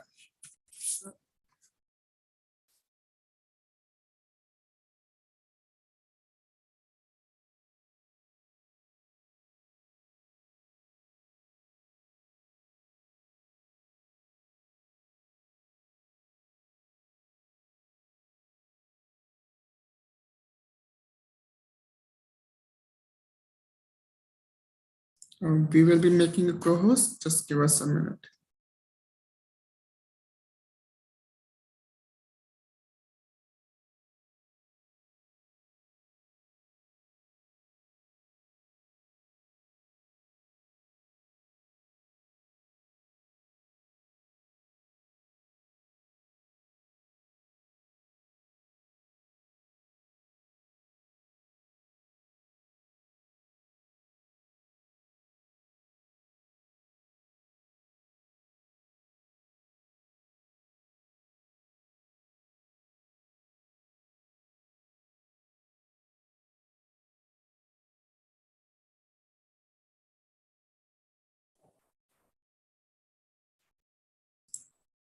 All of you, please switch on your cameras. Sir, is my shared screen visible? Yes. Please Okay, make it all my big. cameras are visible? I can see 3 of you and now 4. Okay. Yeah, fine. Please, check. Yeah, you can start. Make it full screen, please. Yes, we'll be starting from the slideshow.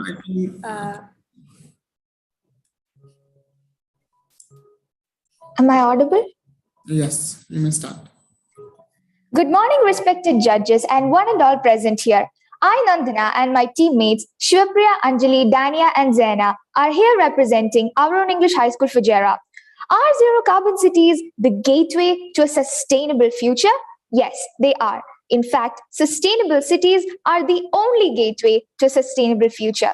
Infrastructure is the basis of every city and a key driver of growth. But this comes at a cost. About 70% of carbon emissions comes from infrastructure.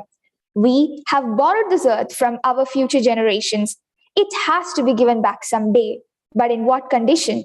They wouldn't want a scorched planet to call their home. Does this mean we need to build less infrastructure?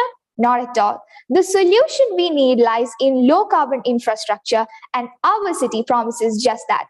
Let's take a quick look at the distribution of carbon emissions in various sectors. Industries account for 30% of emissions, buildings 39%, transportation 22%, and other small factors make up 9%. Now, let us give you a tour of our sustainable city. Industry. The industrial corporation is indeed the innate enemy of nature. They emit CO2 directly and indirectly. So, how can we possibly reduce these emissions? Additive and remanufacturing are some options. The former involves 3D printing to limit the material waste. The latter involves the use of reclaimed materials like steel. This technique was used by the Netherlands Pavilion at Expo 2020 Dubai. Biopolymers created from plant-based materials can be used as a substitute for plastics. Carbon capture utilization and storage options involving direct air capture uses fans to draw in air. Chimney filters capture the CO2, which is heated and released or stored underground. Buildings. We shape our buildings, thereafter they shape us, like Winston Churchill. But looking at the current picture, they aren't shaping us all too well. So we have come up with a new technology, Novacin. This is a magical mixture as it can absorb up to 0.6 tons of carbon dioxide, while concrete only emits 0.4 tons. We're also using other mixtures like ashtrete and ferric, which are carbon neutral. Now, we're also planning to use reclaimed wood for carbon capture along with recycled steel. To reduce the operational carbon, we're going to be using continuous insulation, which acts as a perfect thermal barrier. Solar-powered night lights, among others. Coming to housing. The Beehive and Clone complexes are designed by us. In Beehive, the buildings are connected by green walkways and so people can live in a carbon-free environment. Does the Clone look familiar?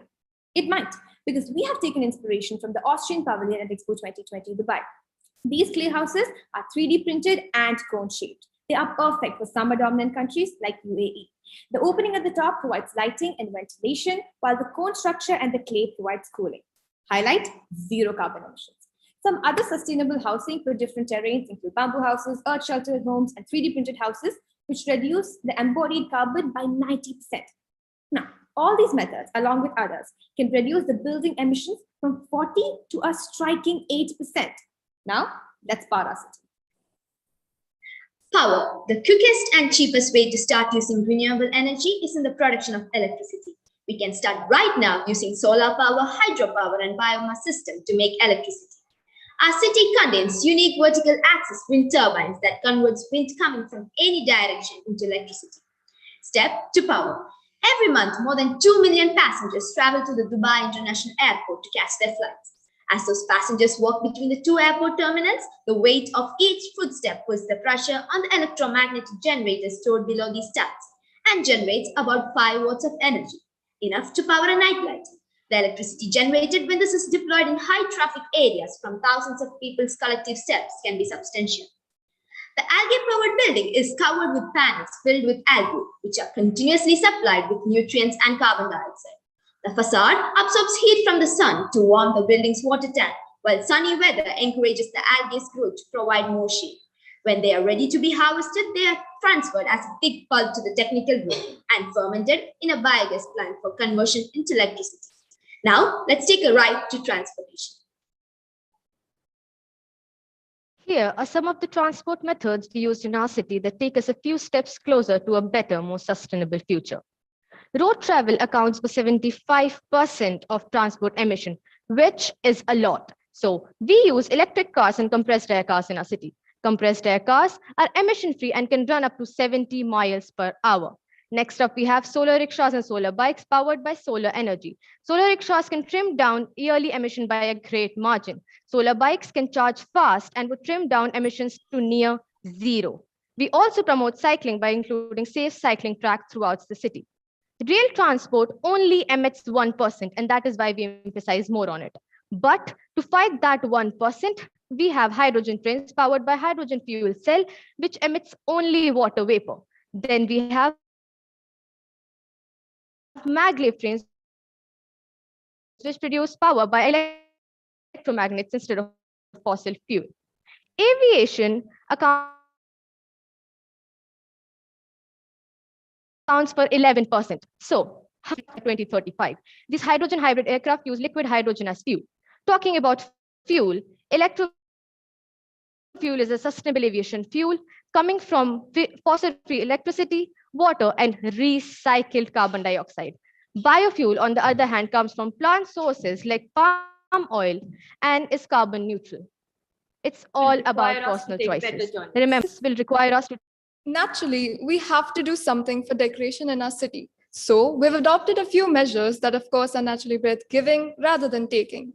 Firstly, green roofs help in reducing the temperatures on the roof surfaces of buildings. Urban farming is a way where people within the city can grow their own food. Green railways absorb solar energy and electrify the rail routes, promoting zero carbon emissions. Green walkways allow people to go for walks and interact with one another. Snake plants are effective air purifiers and can remove carbon dioxide, making it a household must. So, why are we building a net zero carbon city? Of course, it's for a better future. Our city is built in such a way that you're bound to make relations with your neighbors and your environment. It's time we change the way we live our lives. Just changing the infrastructure of our cities is not enough to build a sustainable future. We don't have to do this alone. We can all walk this journey together. Thank you. Thank you, students. Next team, please get ready to share your screen. Tawheed Iranian School for Boys.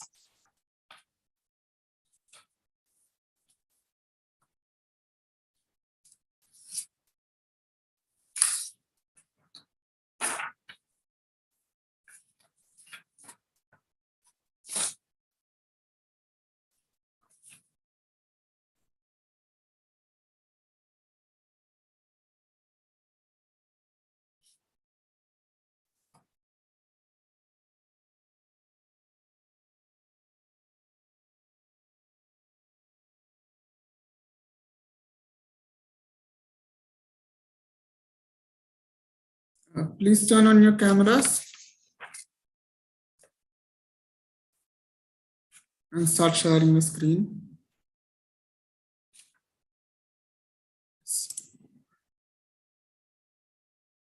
Yes, we will be making you co-host. Alia Afshankar should be the co-host. Sure. One moment, all of you will be given.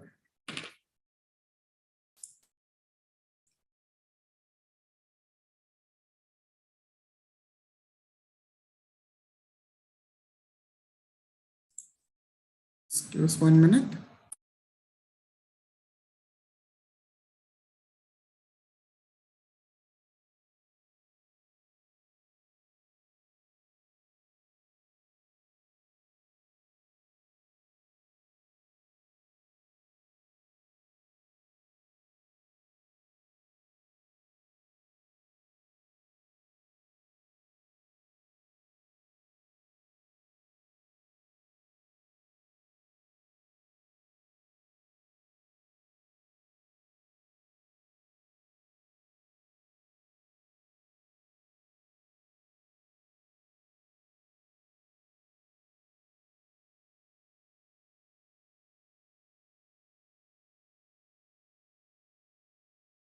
Okay, now you can share your screen. She's co-host now.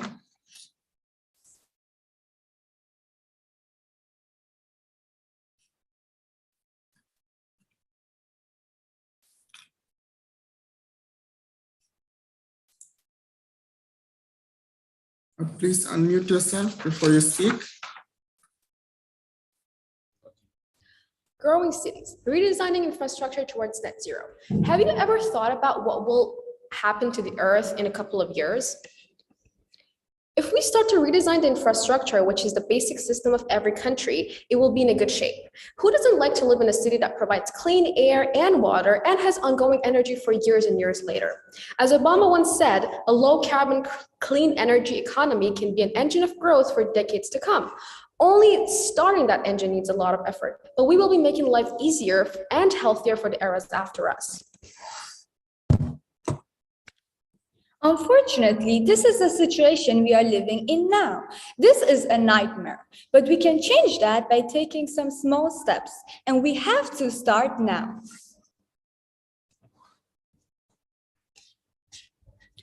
Talking more about the problem, starting from sprawling, which is about the construction of infrastructure in an untidy manner. For example, roads take up 100% of the streets, which in return causes a huge increase in vehicle miles and a huge decrease in walking and biking.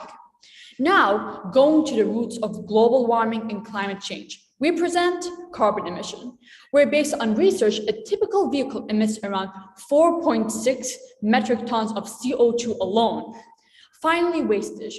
This refers to waste that belongs to different systems all around the city. And although some might be of use, it is still wasted. As you can see, the infrastructure spending is around 2.7 trillion per year. But unfortunately, the need is around $3.7 trillion per year for us to achieve zero emission. Going to our solutions and starting from redesigning the roads. Here we hope to narrow down the roads and have sidewalks and small shops constructed on the sides of the road. This motivates people to go and take a stroll, which decreases the usage and the need of vehicles, since they also have access to nearby shops. Next, going electrical. Going electrical wraps around the concept of using either electrical vehicles or public transportation methods that run on electricity. Lastly, integration between systems. Integration between systems mainly focuses on using the waste of one system to run another. For example, the heat released from trains can be used for the district heating scheme. This solution not only costs a single thing, but actually saves money. Now, what counts as infrastructure? What are sustainable ways? What is the concept of sustainable infrastructure? The concept of sustainable infrastructure refers to equipment and systems that are designed to meet the population's essential service needs, including roads, bridges, hydroelectric power stations, and etc., based on sustainable principles. This means the infrastructure is environmentally friendly, and that includes economic, financial, social, and institutional factors.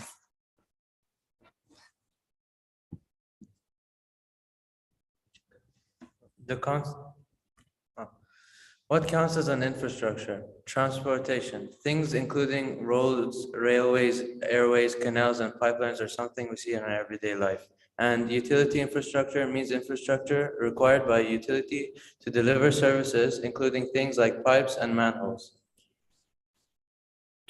Transportations like road transport provides a faster and less costly means of transporting goods over short distances.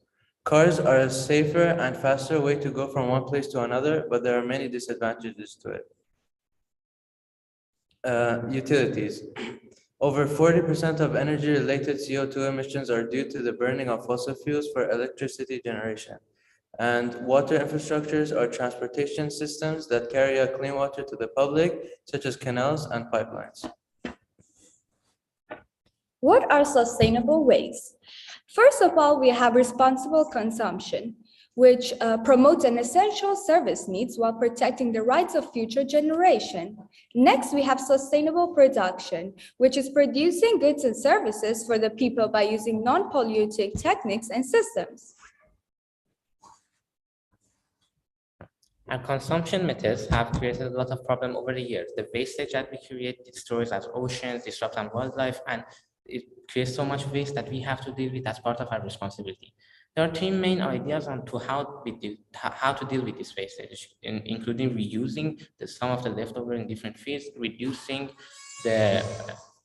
different kinds of emission, and recycling different leftovers also by it. And after that is sustainable production. Sustainable production, there are three main methods for it. We have solar energy, wind power, and tidal energy. As we all know that solar energy is widely used over the years in different countries and is even widely used in our country in UAE. But wind power, it has some different limitations to it by the strength of the wind, depending on the dependence of it to the strength of the wind. Tidal energy, however, is a new energy and it has not been used in many countries. So tidal energy is new, it's everywhere. As we all know, the UAE has already conquered the solar energy fields and is using it very frequently. But tidal energy is a new energy that hasn't been used. As we all know, not all cities have access to the sea and therefore is limited to different countries. But here in the UAE, we can use this technology. The method is that it uses the tidal current turbines to generate power by the movement, the continuous movement on the water in the seas. It converts the kinetic energy within the water to electrical energy. Speaking of which, let's take a look at what steps UAE has taken towards net zero. First off, the UAE has banned anything that will cause damage to the environment by putting a fine on them. It's trying to use clean energy to reduce greenhouse gases and has been investing in green infrastructure projects in 70 countries. The Ministry of Climate Change and Environment is also doing its best to reach net zero by 2050. So, as I said, UAE is a good example of a country that has been doing a lot for climate change since 1989. Some of the most important actions are joining the UN Framework Convention on Climate Change, and they will be hosting conference to Dubai 2023. Thank you. Thank you. Thank you, students. The next team to present, Primus Private School. Please get ready to share your screens.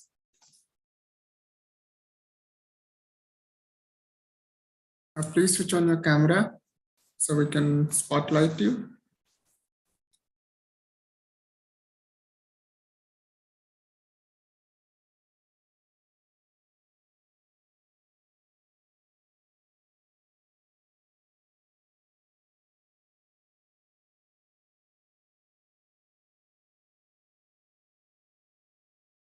Yes, just we will be making you co-host. After that, you can unmute and share your screen.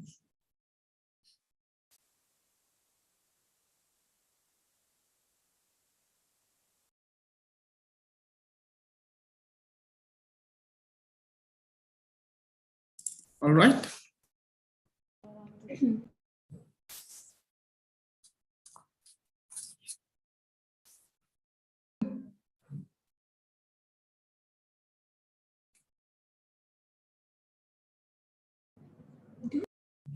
Ready?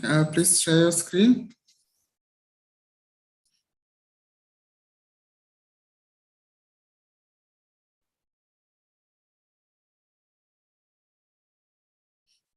All right, make it full screen. So 1 second, I'm facing some technical difficulties. Sure.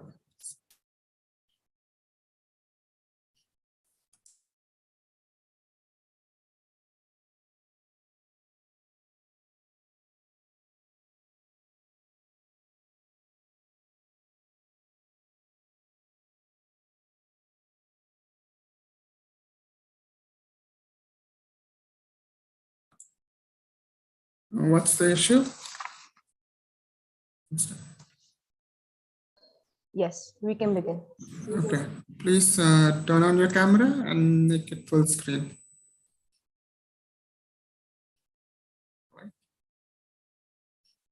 Ready? Yes. Okay, you may start. A very good morning to one and all present here. We are the students of Primus Private School, Dubai. Today, we are here to present the topic Net Zero in Growing Infrastructure. Sit back and enjoy while we take you along on a visit to an outdoor museum in a state located amidst beautiful topography, with natural resources at their disposal and limited population to care for. This state has achieved a feat everyone has been anticipating. Net zero infrastructure. Throughout the journey, we follow a group of students who have come to the site as a part of their school trip.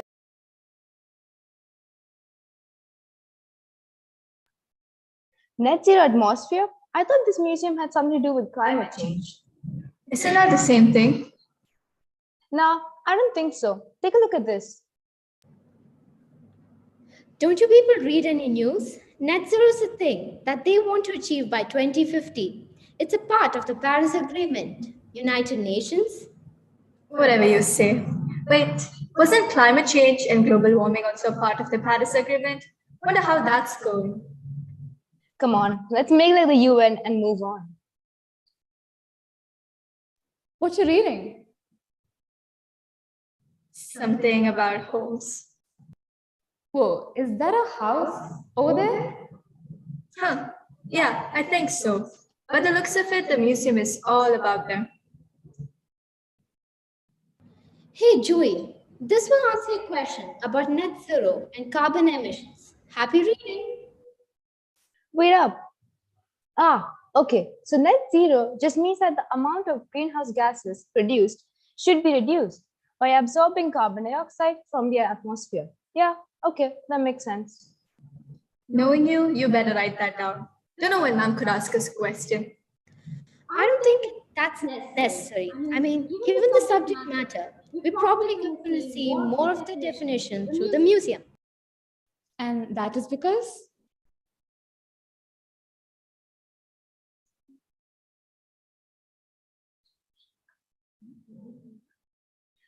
Hey, look at this picture that I drew. It's just like the houses, they have here. Please, that's literally just a box. Yeah, see, the thing is, with that sort of construction, it's easy to assemble and transport and takes up less space. So you can build as many of them as you want in a crowded region. And you know this, how? Just read the plate. It's written there. It's made out of clay. I bet it's to give a cooling effect to the house, like they do in rural villages, mostly near the coast. I'm going to guess that the boxy shape is the reason these houses are cheaper, yeah? Okay, but you need high-tech machines and educated people to come with this design, right? How can this be implemented in the backward and poor countries? I've heard of multinational companies. They just set up a branch and work in the area. Fine. Oh, office place infrastructure. That is interesting. Really? And why is that exactly? I mean, for the past 2 years, people have been working from home. Why waste time designing a place when not that many people will interact? True, but look at all these modifications, like eco-friendly insulation, photovoltaic rooftops, and a huge energy storage. This stuff can be implemented even to a residential building, even if it's not an office place. That makes sense, but do you know what photovoltaic means? No idea. You too. We just found the thing you were talking about, the photovoltaic. It's not a thing. It's probably some type of advanced technology. Judging by the name, it's something about converting sunlight into electricity. Wait, so it's just a fancy word for solar panel? Not really. Solar panels just make heat from light, whereas this will directly make electricity from light. And because it works so fast, it requires less composition of silicon. So it is also not as harmful to make. How exactly? News. Oh, I've heard of this. It's like a house that makes more electricity than it uses. That's because the houses are stationary. Aren't all houses like that? No, what I mean is Those houses rely more on natural ventilation and innovative structure to meet its electrical needs. This is entirely different. Yeah, see, it says right there. These houses use panels to capture sunlight and supply electricity. Okay. Enough with all the sunlight and air being closed up. Can you talk about how there isn't anything about a house being swallowed by a tree or plants? Yeah, why do people even do the whole plant trees everywhere? Like, I don't think I've ever gotten a clear reason for that. You mean other than the fact that trees are good? Okay, read. It says right there that trees use carbon dioxide. So they're basically what we are trying to become in order to achieve net zero. But no buts here.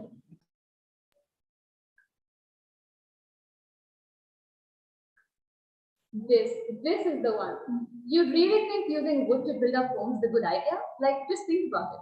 You're literally killing trees to build eco-friendly houses. How does that not seem contradictory? Okay, hold up. Some of us actually want to get the whole story.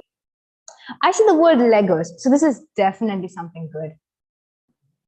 So basically, they're using layers of wood as a constructing material because it's way more eco-friendly than concrete. Plus, it's hard to burn and break even in an earthquake. It's also easy to build, like, your favorite Legos. Plus, like trees, wood also absorbs CO2 and there is less wastage. Like, no need to put a door or window. Just don't place the wooden Legos in that space. Simple. People, please listen to yourselves. Cutting down trees is bad for the environment, so it can't help us get net zero. I get your point, but the thing is, many studies show that planting trees won't actually help in reaching net zero because there are many factors that can interfere in their growth. So you want to cut them down and build a building? Like, because it's a better alternative? Okay, calm down. If you can just read the next slide, maybe it would make clear for you.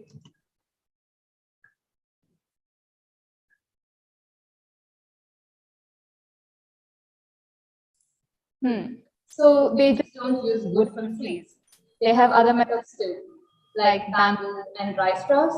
Wood is just one of them. Exactly. Also, the reused aluminum cans can come in handy in metropolitan cities, considering the large amount of metal that is just scrapped from old cars and machines. Huh, that was actually not that bad. I guess now the question lies whether this structure can be replicated in other parts of the world.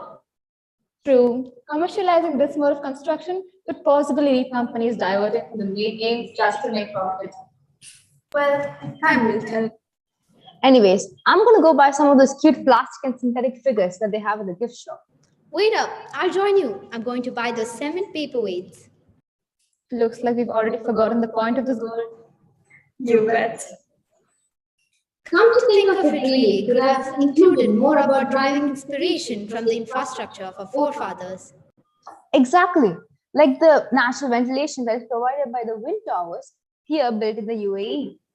I just remembered, even Japan and Singapore are both excellent examples of the compact housing technique. Something tells me our homes in the future are going to be more spread out like the skyscraper, like. Yeah, but I feel like that can only be possible in countries where they have the luxury of space. I mean, did you see in Expo? They had so many different ideas to be implemented in different areas. No, we don't. Students, time. With that, we've come to the end of our presentation. We hope you all enjoyed as well as received some valuable information from us today. Thank you and have a wonderful day. Thank you. Next team, Dubai College. Please get ready to share your screen.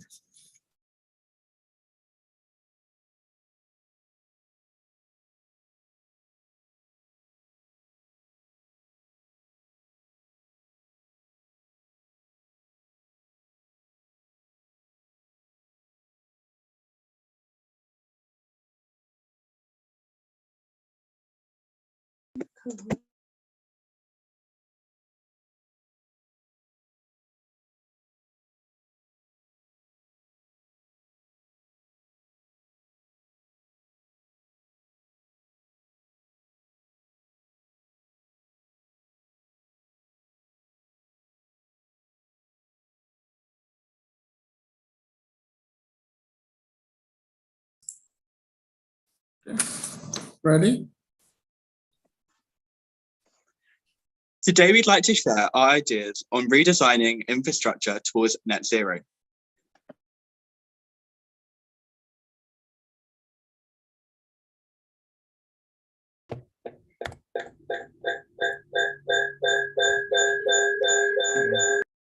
Pause, please. Unmute yourself when you speak and make sure the others' audio is reduced, or you wear a headphone so there's no echo, please. Okay, Half of the global population already lives in cities, and by 2050, 2/3 of the world's people are expected to live in urban areas. And this can be shown in this infographic where there have been large amounts of urban growth, particularly in Asia. This slide shows some potential issues created by climate change. And now onto our aim. So our aim is to ensure cities go net zero and to reduce greenhouse gas emissions and or to ensure that any ongoing emissions are balanced by removals. So here are some of our solutions, starting with energy first. So a key way to achieve net zero is changing our reliance on fossil fuels to focusing on renewables. This can be done in a number of ways. Firstly, we must reduce fossil fuel-based energy to supply electricity to the grid, since fossil fuel consumption accounted to 74% of global greenhouse gas emissions in 2019. Some renewables and low carbon solutions can be seen across sectors, from large projects like NEOM, which feature green hydrogen facilities, and the UAE's multiple expanding solar parks, to startups such as Pavagen, utilizing footfall harvesting in busy destinations. Secondly, waste can be utilized to create low carbon energy. For instance, waste to energy technologies, including anaerobic digestion, where microorganisms convert organic waste into biogas, which is subsequently used for electricity generation. Centralized pneumatic waste collection systems, like those seen in Stockholm, Sweden, further help to reduce emissions of collecting waste, given its centralized collection area, as well as making it easier to recycle, reduce energy consumption, and harvest new energy forms. Finally, reducing peaker plants, which are used during peak demand energy times and emit large amounts of emissions, is another priority. Renewables themselves cannot generate a set amount of energy on demand, with solar, for instance, not working at night. However, when renewables are paired with battery energy storage systems, such as Tesla's Megapack, clean, zero-emission energy can be provided at night. Sustainable infrastructure. When striving for net zero, builders should opt for renewable timber from trees, which engages in carbon capture and storage, or otherwise utilize recycled plastic cladding or recycled green concrete that requires less energy for production and produces less carbon dioxide. Buildings must optimize ventilation and insulation through district heating from centralized sources, or through a system called co-generating, co-heating, co-cooling, which captures and uses excess heat and can recover used carbon dioxide for other applications. Solar energy can also be optimized through bifacial photovoltaic panels installed on reflective surfaces that expose both sides of solar cells for increased energy output. Otherwise, buildings can more uniquely make use of algae power, where facades are laced with green-tinged algae, and walls' external fabric include a bioskin of hollow grass panels on which the algae photosynthesizes and grows before being harvested and fermented in a biogas plant to produce electricity. One more important idea is carbon capture technology, where carbon is collected from factories and stored deep underground, thus reducing further emission into the atmosphere. Another important idea is to increase green spaces in a city. Vegetation is an eco-friendly way to reduce carbon emissions as plants take up CO2 and produce oxygen. Green spaces can be introduced through vertical forests and sponge cities. In addition, using bioluminescent trees is a useful way to reduce emissions, as they create a chemical reaction to produce light using no energy and could soon replace streetlights. Moreover, people in urban areas consume up to 70% of global food supply. However, most of this is thrown away. This is a waste of the energy used to make and transport food, which contributes to carbon emissions.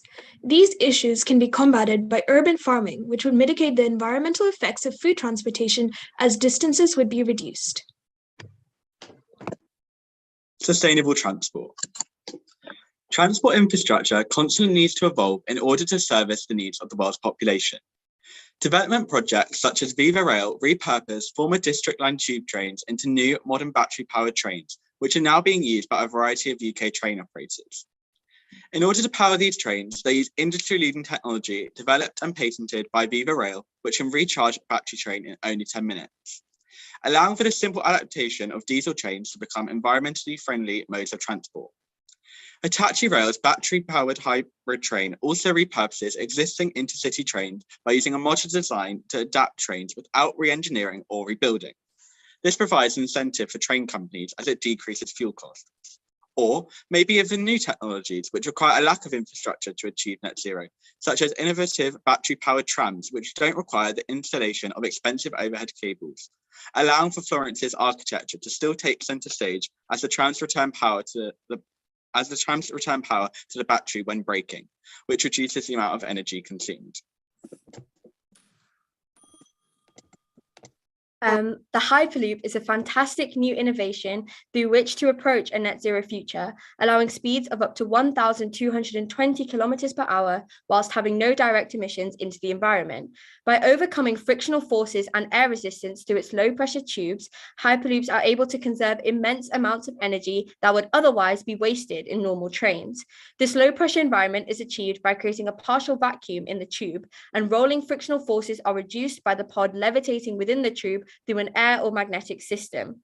Whilst this infrastructure has not yet fully been realised, there are development projects all around the world, with Virgin Hyperloop running its first successful passenger journey on November the 8th, 2020. The UAE is also developing a Hyperloop between Abu Dhabi and Dubai, as seen at Expo.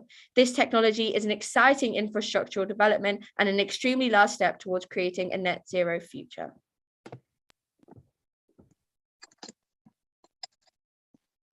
However, spending on infrastructure projects doesn't always have to be complex. It could be as simple as installing a footbridge over a main road to encourage walking as an alternative to using a car. Or, if people wish to use a car, it is important that traditional petrol stations take the initiative to install fast-charging electric vehicle chargers. For example, Tesla superchargers are a mainstream alternative which competitors such as Shell are currently using. The place that we call home will face grave danger if we do not begin taking steps towards net zero now. If not, we feed deeper into the issue of climate change, which could see global temperatures rise by 2 to 4 degrees Celsius by the end of the century, lending itself to rising sea levels, ecosystem collapse, more severe weather, and increased respiratory disease resulting in deaths. However, we believe that through raising awareness and a joint effort by people and governments, we can implement measures and policies to reach our net zero target of 2 degrees. We hope that our efforts now will keep Earth as a safe and habitable place for our future. Thank you.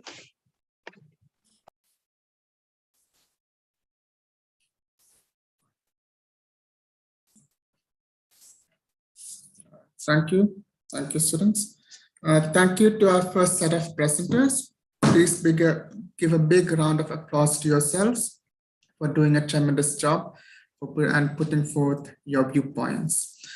We will now take 15 minutes break. So please come back by 10:59 and we will have our next set of presenters speak on the same topic. So please come back by 10:59. The next team to present will be a Delhi private school. So please get ready. Thank you. So I'll see you all in 15 minutes.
Right.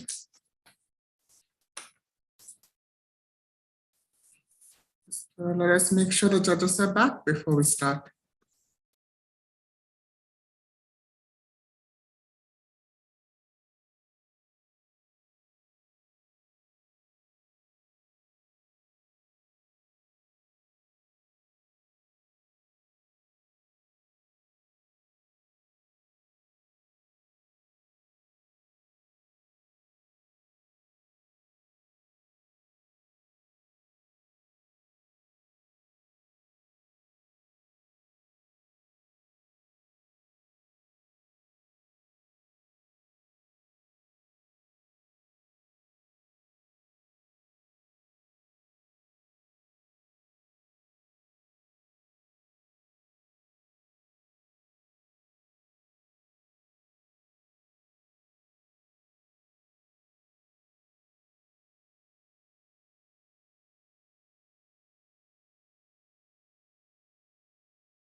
Dear judges, teachers, and students, welcome back, and let us continue with the presentations for the topic of the day.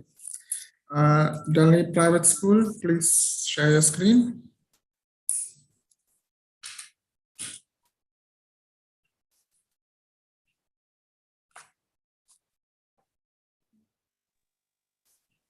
Right. Ready?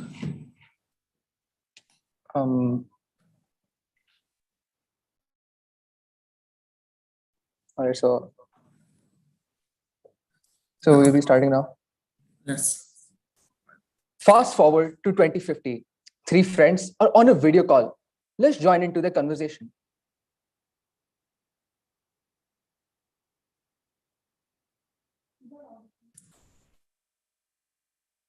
Please speak clearly into the mic.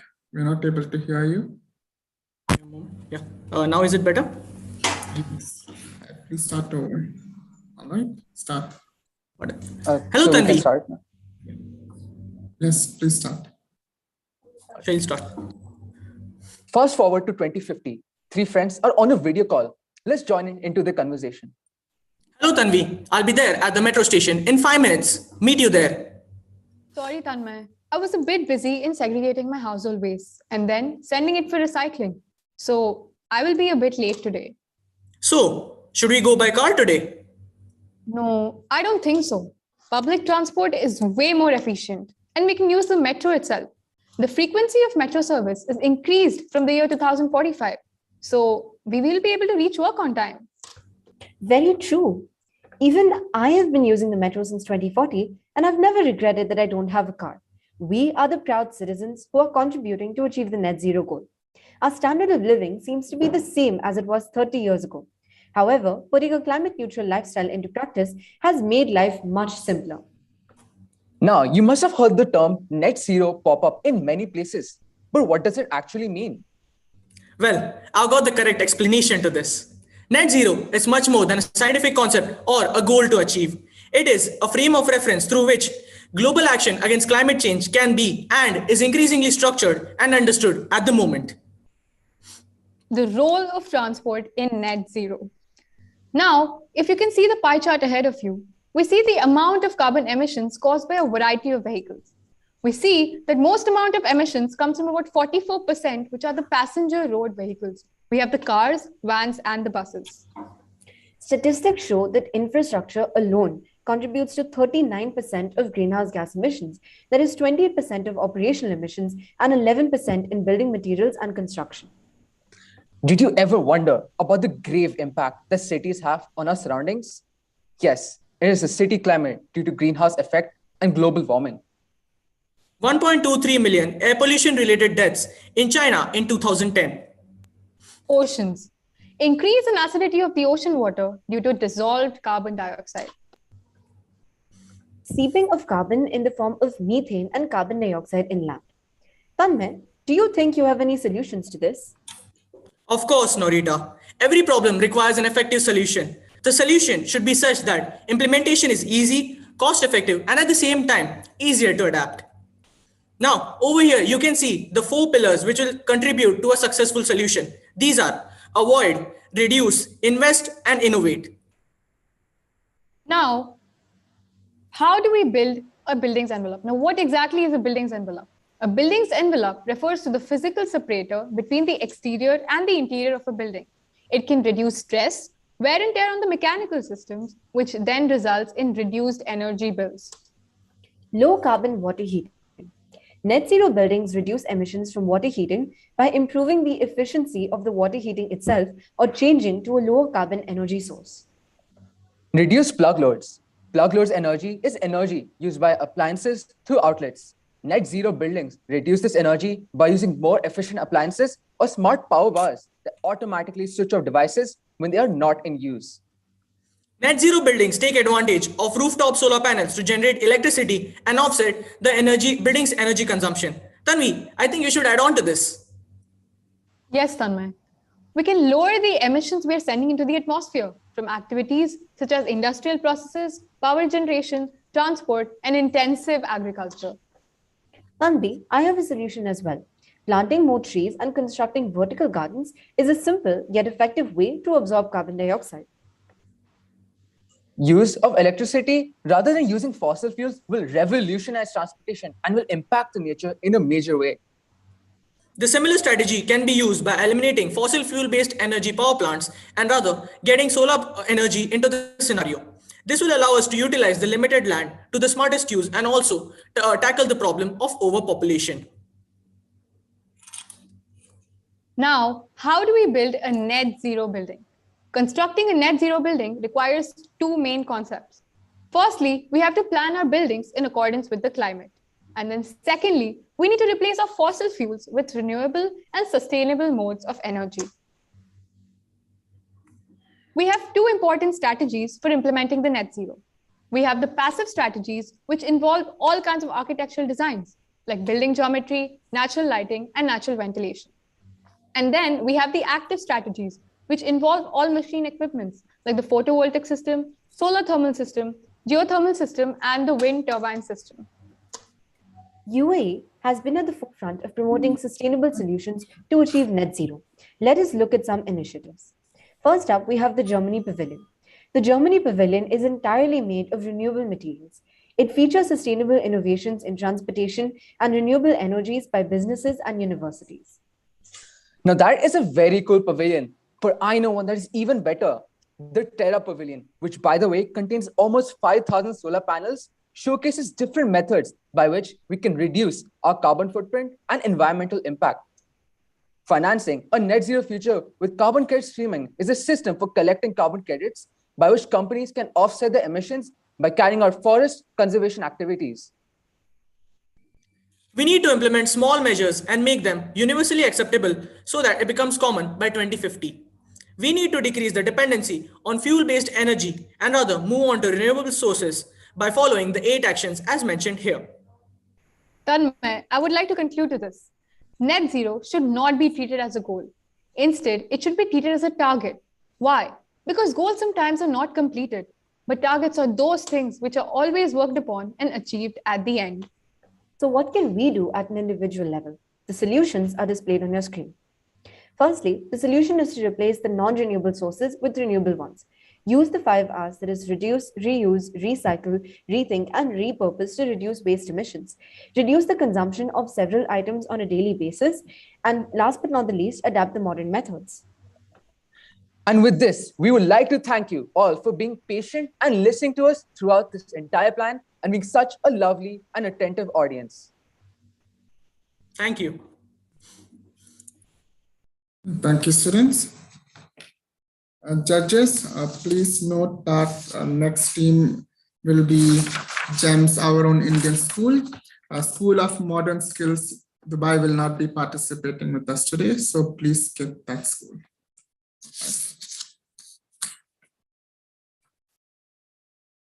So, GEMS, Our Own Indian School, Dubai, please get ready to share.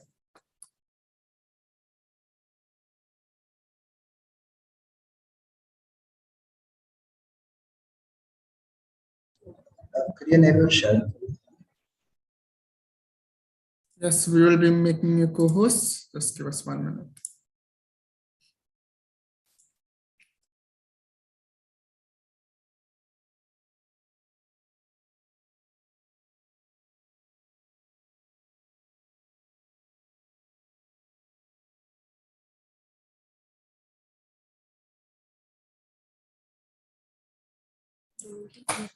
Ready?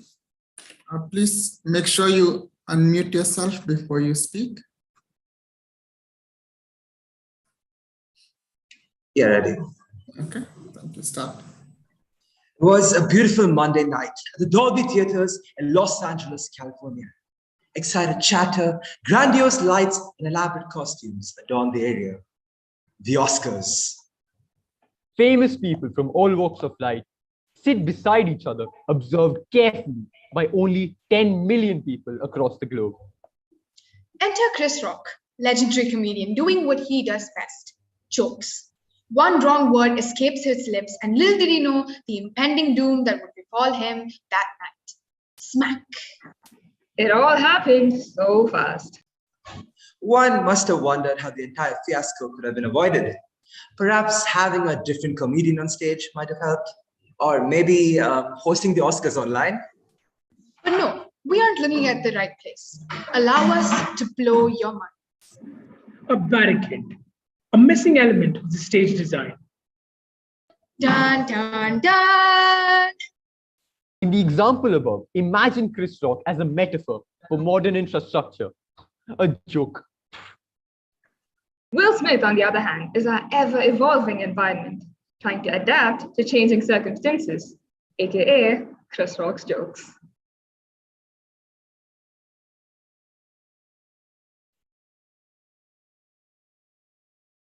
But when a joke goes too far, people get hurt. And that's exactly what the environment shall do to us, lest we refuse to update our infrastructure. Let us start from the very beginning.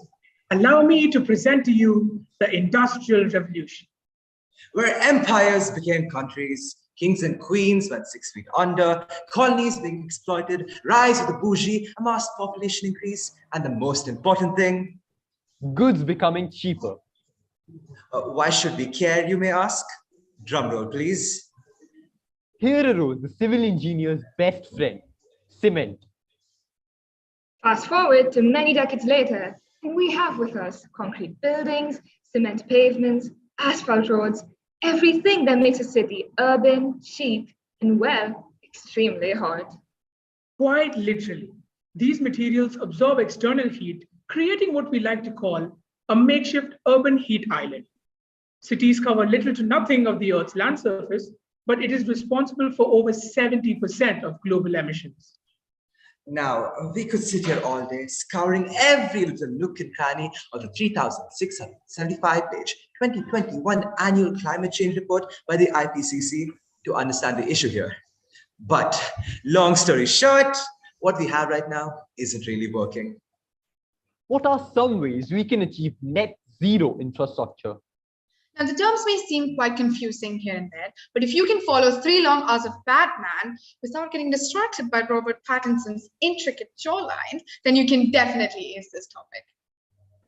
To sum it all up, we need infrastructure that reduces or completely eliminates the release of greenhouse gases. And what about solutions? Isn't that what we all want anyway? Spoiler alert, we already have them, lots of them. We believe that with a combination of efficiency, clean end-use electrification, active energy management, integrated design, and digital technologies, we can surely reduce energy consumption and emissions. Besides, we must also choose the right leaders, speak to the right people, and most importantly, involve everyone in decision-making, because climate change is a social issue too. Its effects are not shared evenly among all members of society. This is a matter that we must keep in mind when creating solutions, because these solutions must be applicable to everybody. Why die together of climate change when we can fight it hand in hand, you may ask? Our sincere apologies for the cynical tone there, but here's an actual ray of hope. Expo 2020, an infrastructural marvel, proof that with combination of the greatest minds of our time, anything is possible. sustainable designs of solar panels that follow the sun, reducing the amount of water used in cement mixing, using technology to monitor faults in infrastructure. All of this and much more was put into the year's Expo. An embodiment of how infrastructure can be redesigned to net zero in today's world, which has definitely inspired us to come up with our own step-by-step solution to achieve net zero. Firstly, we replaced the bad boy cement with the more PG version, geopolymer concrete, which has things like fly ash, clay, or slag, which are environmentally friendly materials. Secondly, we need to reimagine the way we transport our good guy, which would be to bid goodbye to our centuries-old combustion engine vehicles and fossil fuel power plants. And then we bring in, drum rolls, electric vehicles. And finally, homes need to be retrofitted for energy efficiency, which could be done by using cleaner biofuels, solar panels, and eco-friendly materials. If it isn't clear enough already, all we need to do now is implement the long, hard efforts of various researchers and scientists as soon as we can. I mean, they didn't do all this work for nothing. So, your key takeaway from all of this should be that when life gives you lemons, you make lemonade, because that's what Beyonce would have done. However, you don't make just any cheap lemonade, but a cocktail of lemons with the brightest and most innovative minds of this generation, so that it is both healthy for the long term and the short term. We don't just want our planet to survive. We need it to thrive. And now it is up to us. Do we aspire for a new dawn, or do we allow ourselves to collapse the darkest hour before Bloom flowers and trees, prance joyfully, they prance in peace, but they disappear in a flicker, faded in their slow ends. We're taught to do is bicker.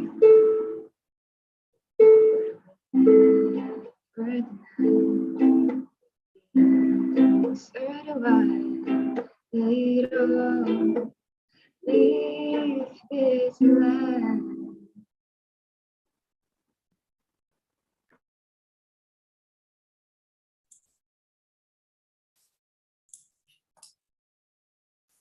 Thank you, students. Our next team, India International School, please get ready to share.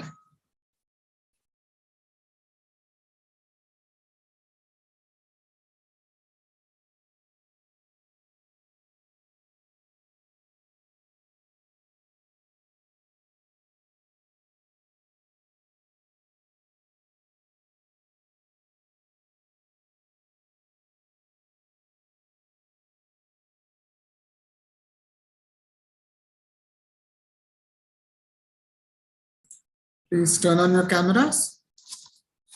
Share.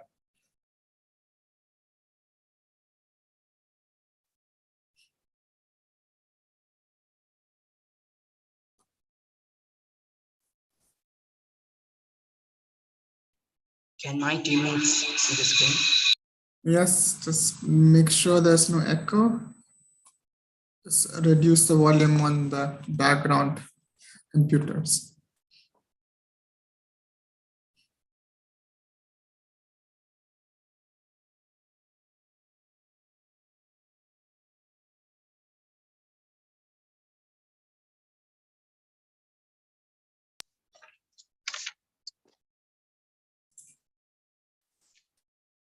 Good morning to one and all present over here. I, Muhammad Sahil from India International School, with my teammates Rishal, Arvind, Ram, and Ananta Krishna, is here to do a presentation on topic Growing Cities, Redesigning Infrastructure Towards Net Zero. Growing cities. The term urbanization refers to a process where an increasing percentage of a country's population comes to live in urban areas. Sustainability has become a central guiding force in design. So what is sustainability? Sustainability means meeting our own needs without compromising the ability of future generations to meet their own needs. So it's important for keeping goods, services, and energy flowing for boosting productivity. Combustion engine vehicles and fossil fuel power plants must be phased out to keep our environment clean and sustainable.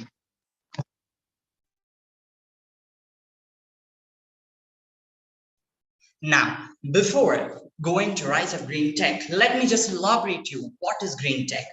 Green tech is using technology for scientific purposes to reduce the human impact, especially in agricultural purposes.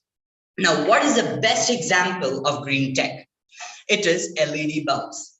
LED bulb is using less energy, and it is also reducing the visual aids. Now, what are the benefits of using or rise of green technology? It conserves water, it recycles the material, and it increases job opportunities in this particular field.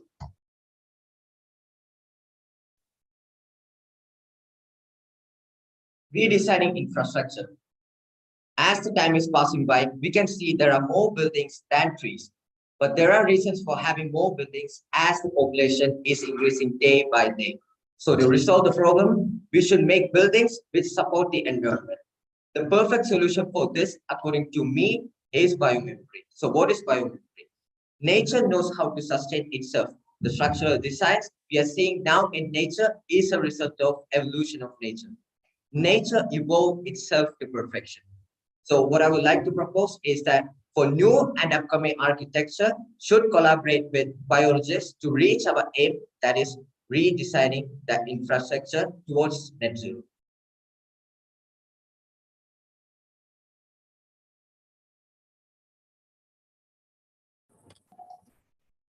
So let's start from where my teammate left off. Biomimicry. In this slide, as you can see, there are 4 images to demonstrate the application of sustainable concepts. In the top left corner, you can see a longitudinal section of mound which are made by termites in nature. These mounds made by this tiny creature is a great example of sustainable infrastructure. These structures are originally created by termites for thermal control for laying eggs in the optimum condition.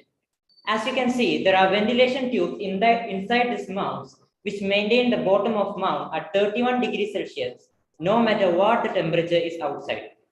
This idea was used by the architect Mike Pierce to design the structure that you can see at the bottom right corner.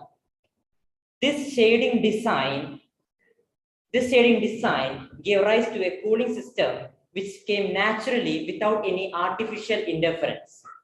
This idea, when appeared at human scale, thanks to Mike Pierce, it was found that when the outside temperature ranged from 5 degrees Celsius to 31 degrees Celsius, the inside always remained at 21 to 25 degrees Celsius. Now, at the top right corner, you can see a beautiful image of a shark. But what I would rather have your attention on is the image right to the shark. It represents a design which is a microscopic image of the shark's skin. What is fascinating about this is the design that is perfect for best hygienic condition. Sharks have skins to protect them from bacterial infections. Therefore, this is a perfect cost-effective solution for bacterial control, which can be used to design hospitals and similar usings. Now, I would like to have your attention on the image down of the beautiful shark, a self-cleaning paint inspired from waterproof structure of the lotus leaf. This effect can also be seen in insect bodies and wings as well. This property of lotus leaf can be used as a self-clean paint for buildings, which will help to make the buildings look clean, making the dirt to go out with the moisture. These paint has already been developed and its name is Lotusen. And I do think that this would help to reach our main aim, which is ultimately sustainable infrastructure.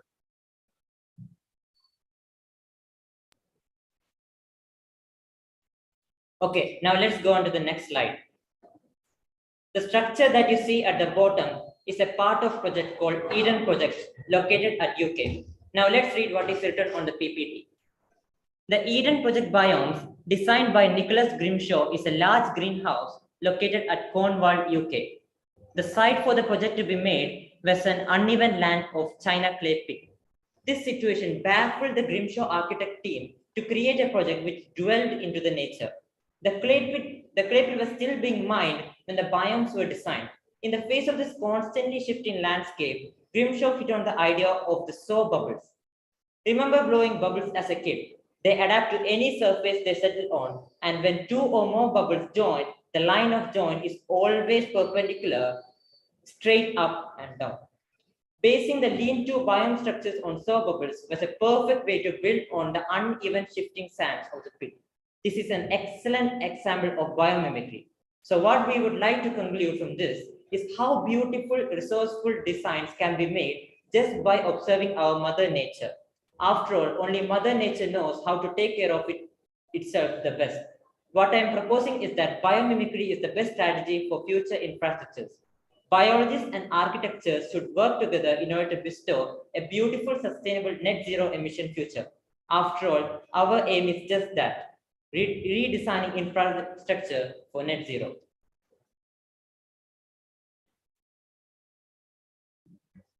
The United Arab Emirates attaches great importance to infrastructure construction and regard it as the basis of economic and social development. The UAE was ranked first regionally and 25th globally, maintaining its leading position among competitive economies in the world. Established in 2006, Masdar City aims to be one of the most sustainable urban communities in the world. Buildings in Masdar City are designed to be at least 40% more energy and water efficient than conventional buildings.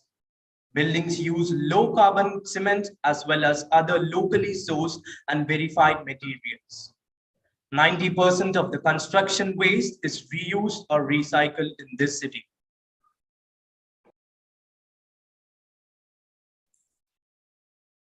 Right. Thank you.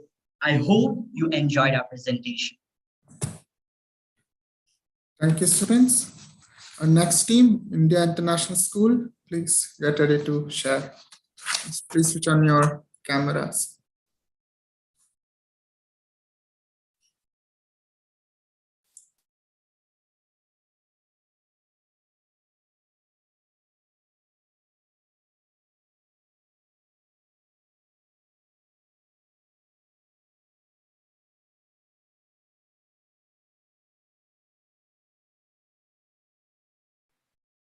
Am I audible?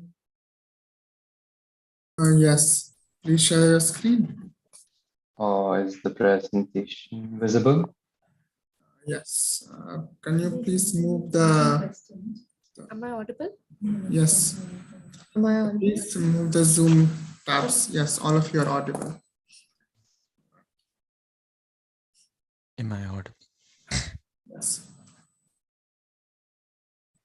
Also, judges, please do note we are Abu Dhabi Indian School and not Indian International School. You are Abu Dhabi International. Yes, okay. No, Abu Dhabi Indian School.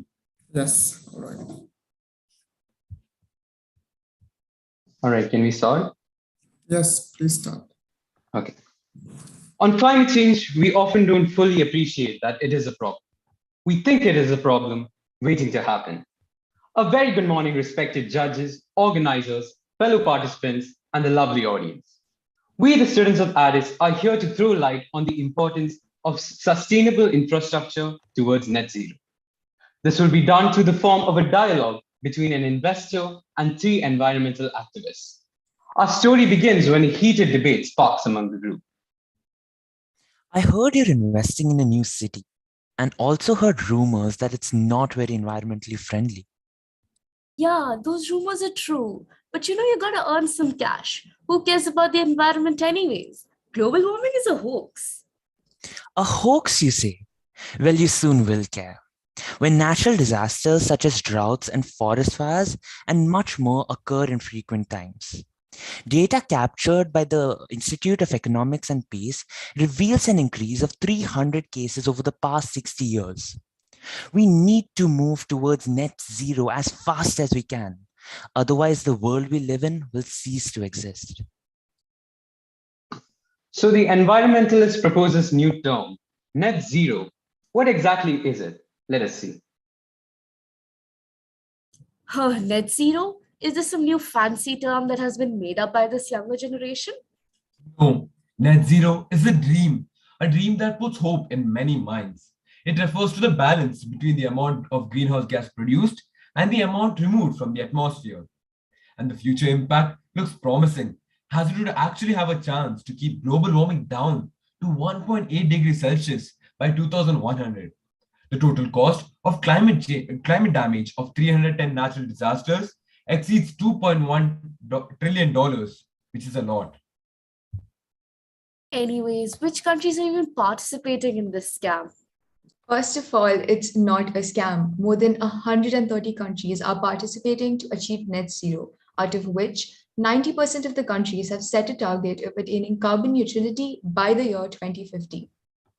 And why would they volunteer for such things? Because of the Paris Agreement in 2015, signed by 196 countries, world leaders have recognized the threat of global warming and have reached a common consensus that attaining net zero is vital to society. The argument continues for the next few minutes, and the activists are now proposing their alternative design for an ideal sustainable city to the investor. During the COVID-19 pandemic, it became so obvious how much pollution we create and how poor air quality correlates with the worst disease outcomes. Why don't you invest in a sustainable city that is engineered to improve its environmental impact through urban planning and management? Giving a brief note on sustainable cities won't be enough. Do you have a sketch or a blueprint which I can act upon? There you go. This blueprint covers on how the city houses will be constructed.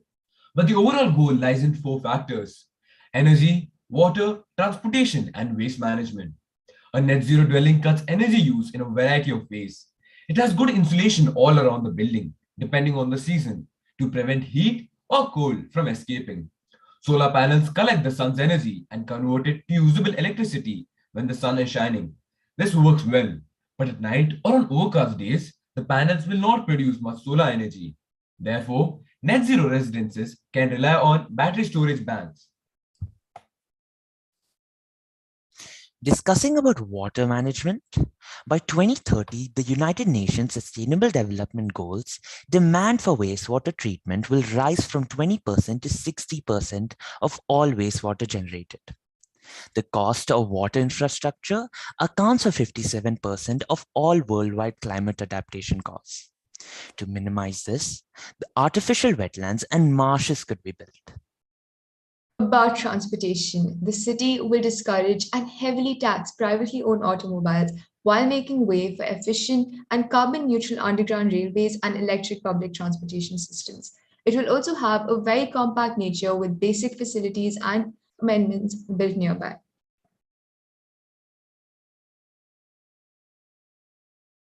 Going to waste management, IoT-powered smart waste management solutions focuses on improving the total efficiency of waste collection and recycling. Waste management firms can use this technology to improve operational efficiency, decrease costs, and improve customer satisfaction by ensuring that no dumpsters overflow. These factors, however, do not end there. It's also crucial to promote useful structures.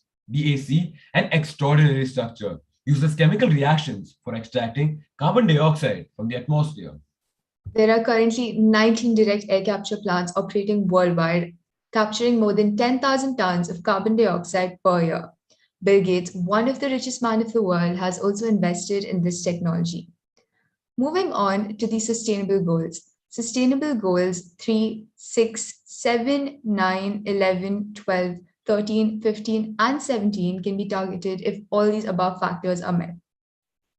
You guys have opened my eyes. I understand how sustainable changes can help lead a better future. And with that, our story comes to an end.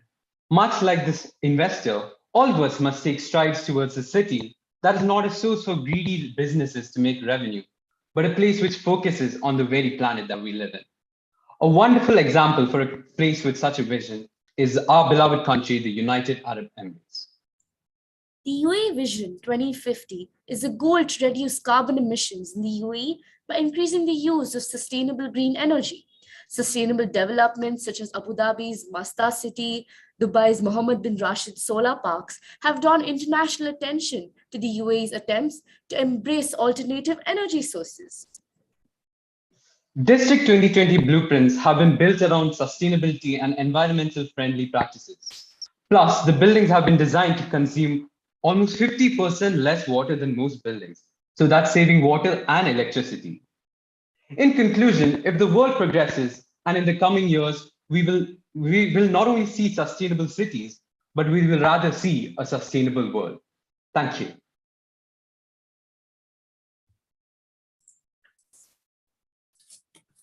Thank you, students. The next team to present, our own English High School girls, Sharjah. Please get ready to share.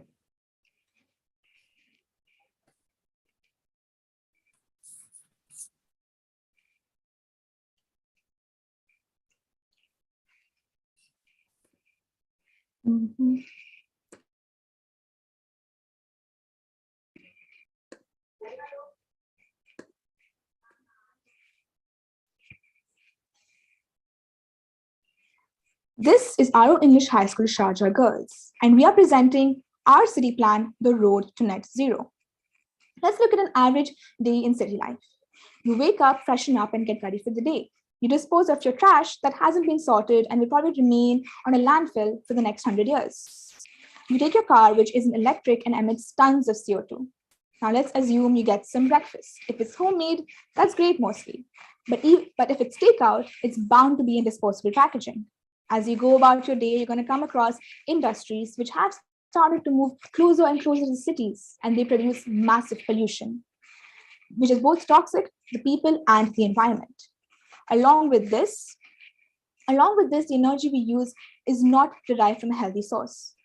Carbon levels have reached their peak, and with every passing year, they keep increasing. With urban populations only expected to get bigger, the way we deal with transportation, energy, water, wastage, and pollution is crucial for tackling climate change. We need to bring about change as efficiently as possible, and to do this, we need to introduce net zero cities. But what is net zero? A growing number of governments and private sector organizations have committed to net zero goals, but different definitions of net zero are being used. Here, we have adopted the Carbon Trust's definition of net zero for cities and regions, which states a net zero city or region will set and pursue an ambitious 1.5 degrees Celsius aligned science-based targets for all of its emission sources. Now let's look at some of the challenges. Decarbonizing our cities has a vital part to play in reaching global net zero emissions. However, this aspiration is not without significant challenges. Number one, decarbonizing our energy systems is a long-term solution, but it may not happen fast enough. Fully decarbonizing the grid is going to take almost 30 years in most regions of the world, and even longer in others. 30 years is far too late to address the current climate crisis. Therefore, to successfully mitigate the worst impacts of climate change, we must adopt solutions from both ends of the spectrum. A top-down approach to decarbonize the grid and a bottom-up approach to aggressively cut emissions. Number two, current net zero reporting can be quite confusing. Many cities are embracing the net zero challenge, and to this date, 799 cities have joined the UN Climate Change Climate Ambition Alliance. These commitments are admirable and necessary, but announcements highlighting progress towards and the achievement of net zero emissions can be at best confusing and at worst misleading. The solution for this is carbon accounting. Carbon accounting is a process used to identify and quantify the greenhouse gas emissions of a project or organization. Number three, the current approach to decarbonizing cities is silhouette.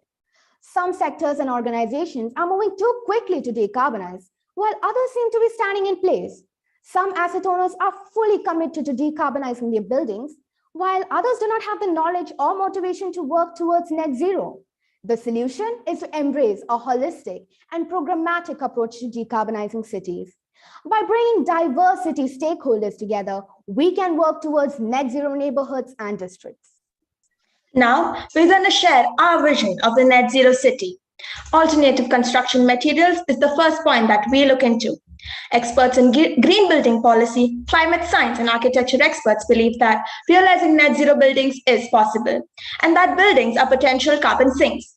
Scaling up using bio-based building materials that generally consume less energy during manufacturing and capturing and storing carbon through photosynthesis will help. Some companies that provide such materials are Hoffman Green Cements HUKR.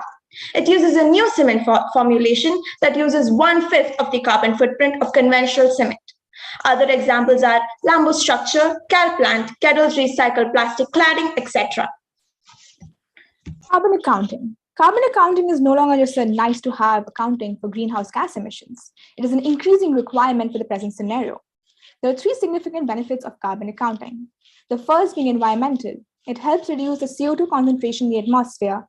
The second being economical. It helps enterprises reduce the amount of energy and resource usage, which translates to lower costs. And third is social and brand impact. Businesses that incorporate carbon accounting are more likely to have a positive experience with social brand and impact than those that don't. Some other inputs of our city will be as follows. Solar thermal energy and photovoltaic cells are to be enforced for the powering of industries and residential buildings. However, solar thermal is encouraged more since it is more space efficient. For public welfare, gardens, parks, and roof gardens can be built. Another way to reduce wastage is to practice rainwater harvesting, which can be stored underground and can be used for a variety of purposes. For transportation, electric cars and bikes are promoted. Perhaps we could reduce the tax on electric cars to implement this. Now let's take a look at some case studies of countries who have already started working towards net zero. Masdar City of Abu Dhabi, UAE. Masdar City is a low-carbon development made up of a rapidly growing clean tech cluster and residential neighborhood. It demonstrates how an urban environment can accommodate denser populations more efficiently. Masdar City is strongly focused on sustainable development through the reduction of demand for energy and water and recycling and reuse of waste material, particularly during construction work. Each building in Masdar City is constructed with low-carbon cement, utilizes 90% recycled aluminium, and is designed to reduce energy and water consumption by at least 40%.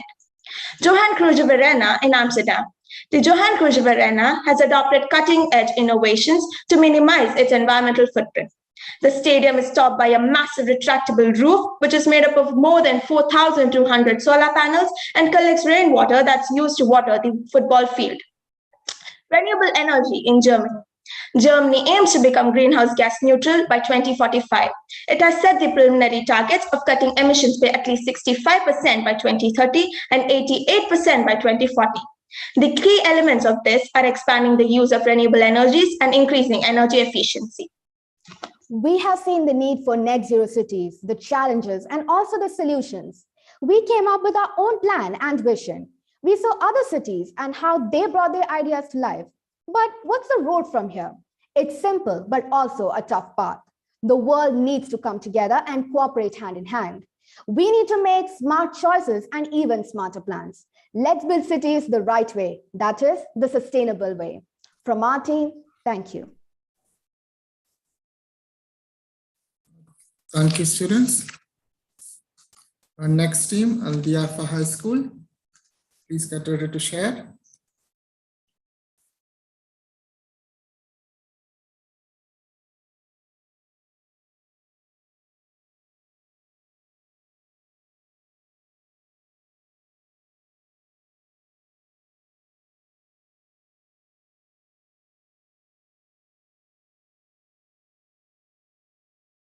Yeah.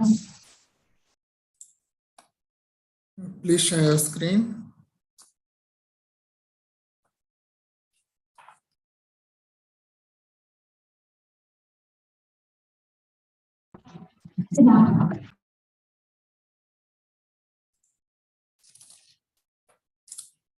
Ready?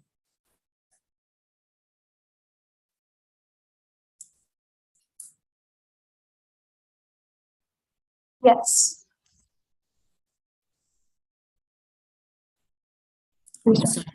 Start. What's the use of a fine house if you haven't got a tolerable planet to put it on? Henry David Thoreau. Greetings to one and all present here. We, Team Carbon Free Diaphytes, are here to share our insights on how to reach net zero and make the world a better place for tomorrow. Let us talk about decarbonization. A decarbonized city simply refers to a city with reduced carbon emissions. Now, why is this important?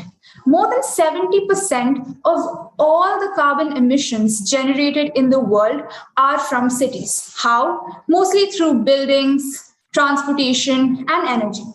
Ask yourself, are you ready to give up on breathing fresh air? It is imperative that all the cities reach net zero by the mid-century for global temperatures to stay stable as well. For making a net zero city, there are some prerequisites to be met. Firstly, we need to collaborate.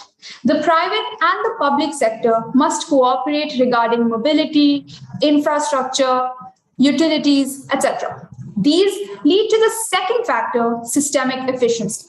Systemic efficiency uses smart advancements, infrastructure, efficient buildings, etc. to reach net zero. In third place, we have implementation. To implement this, we need to build efficiently, have efficient appliances, and cleanly electrify all forms of transportation. Government intervention is necessary to influence the population's behavior on a large scale through methods such as policies and regulations. Over to Thomas. Thank you, Sania. MEDCs, that is more economically developed countries, have a better chance to turn to sustainability because they have a better economic status and more funding, which they can utilize to turn a normal life into a renewable life.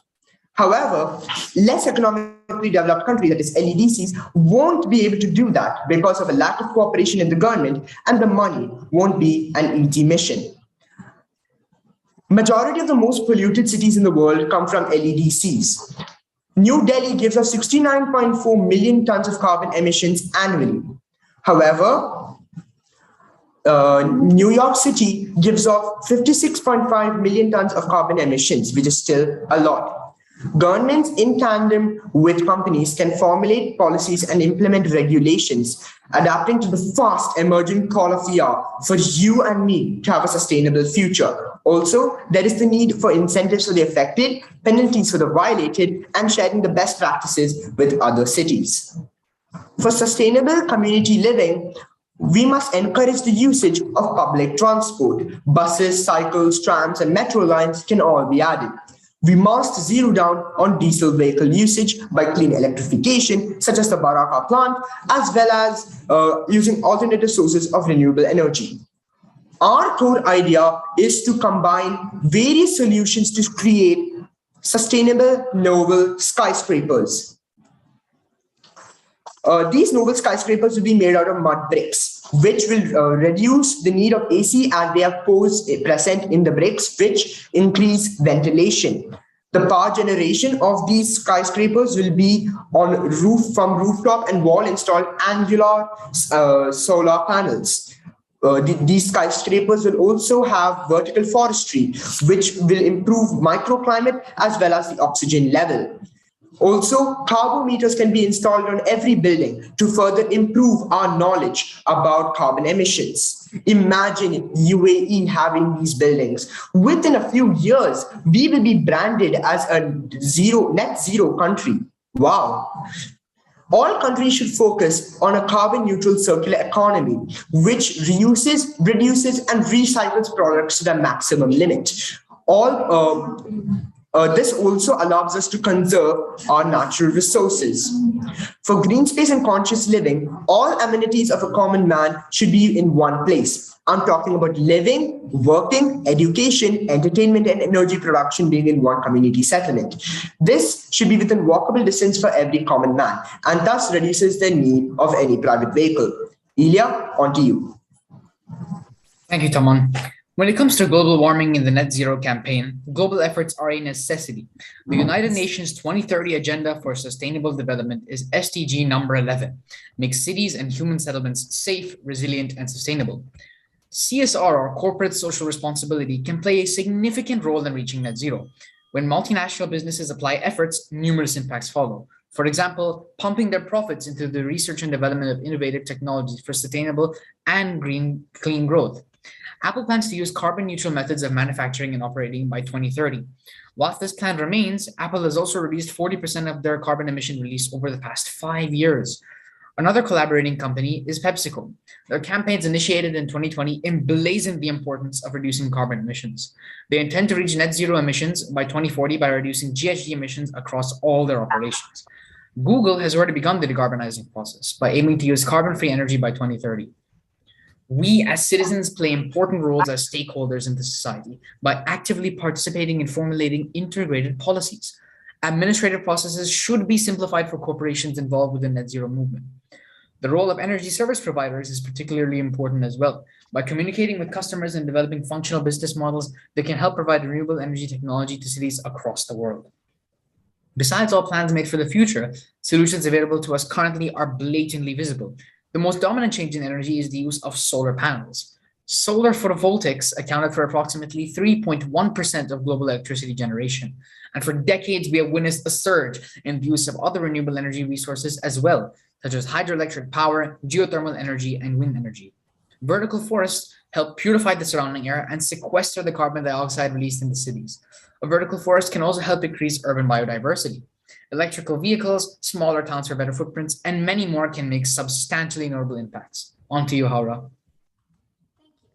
So the Earth doesn't need us to survive. In fact, we need it. We can no longer leave this to the scientists, since the most efficient approach in ending this outgrown monster is to ban all causes of this issue. However, this is not realistic. We need small habits, small consecutive habits that lead to remarkable results, like smaller changes in our routines, perhaps walking a short distance instead of taking a vehicle, or recycling, reusing water bottles and plastic bags. These small habits will help us make a drastic change in our world, in this world. So let us all here make a promise to this earth and to ourselves to take a step towards a cleaner world every day. Thank you so much. And this is our vertical shell with the carbon meter, our windmills, solar panels, and our vertical forest. Thank you, students. Our next team, Alain Junior School, please get ready to share.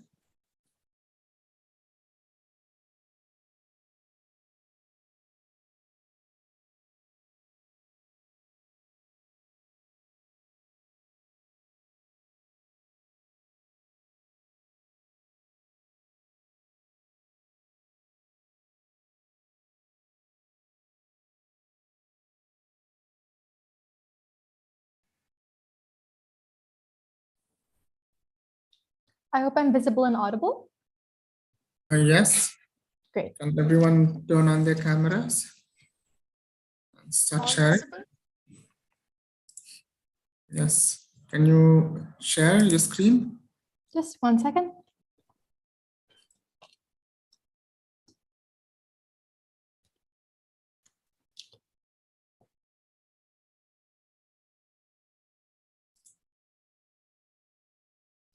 Just a second.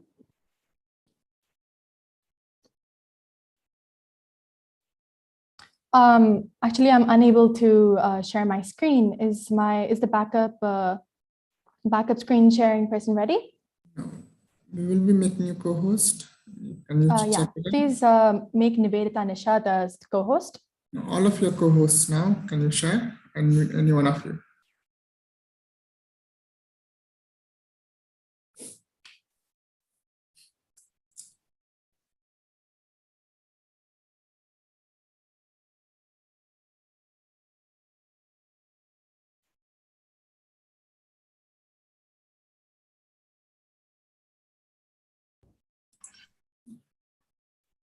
Is there an issue? I think so. We're waiting on one of our teammates. Right.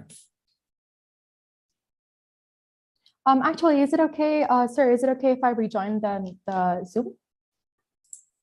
Why? Actually, I need to set up a permission on my laptop, and so I need to quit and reopen the app. If that's possible? Oh, that's not enough time, right? Sir, if we're wary about time, we can switch the position. The school before us can go now. 1 minute. Yeah.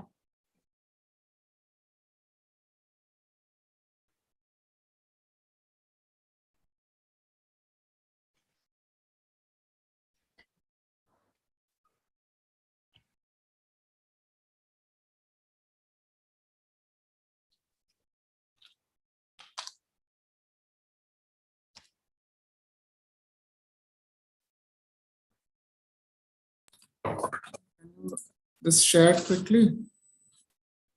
Actually, one of our teammates is having an internet issue right now.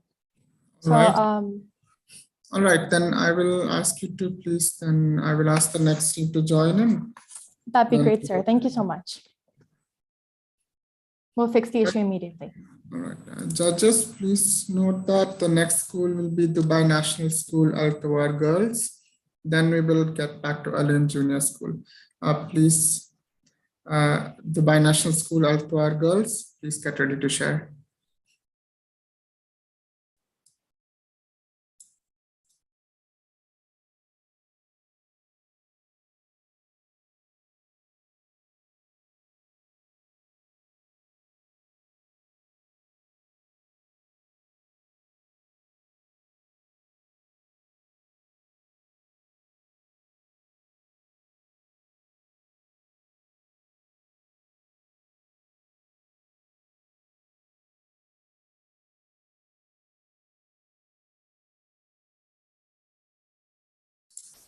All right, please share your screen. Once again, judges, please note Dubai National School Al Tawar Girls is the ones presenting now.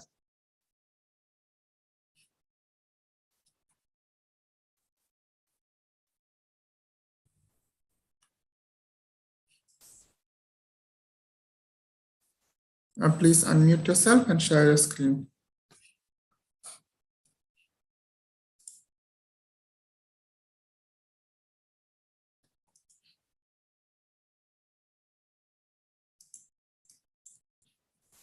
Thank you. Can I share? Yes, please go ahead.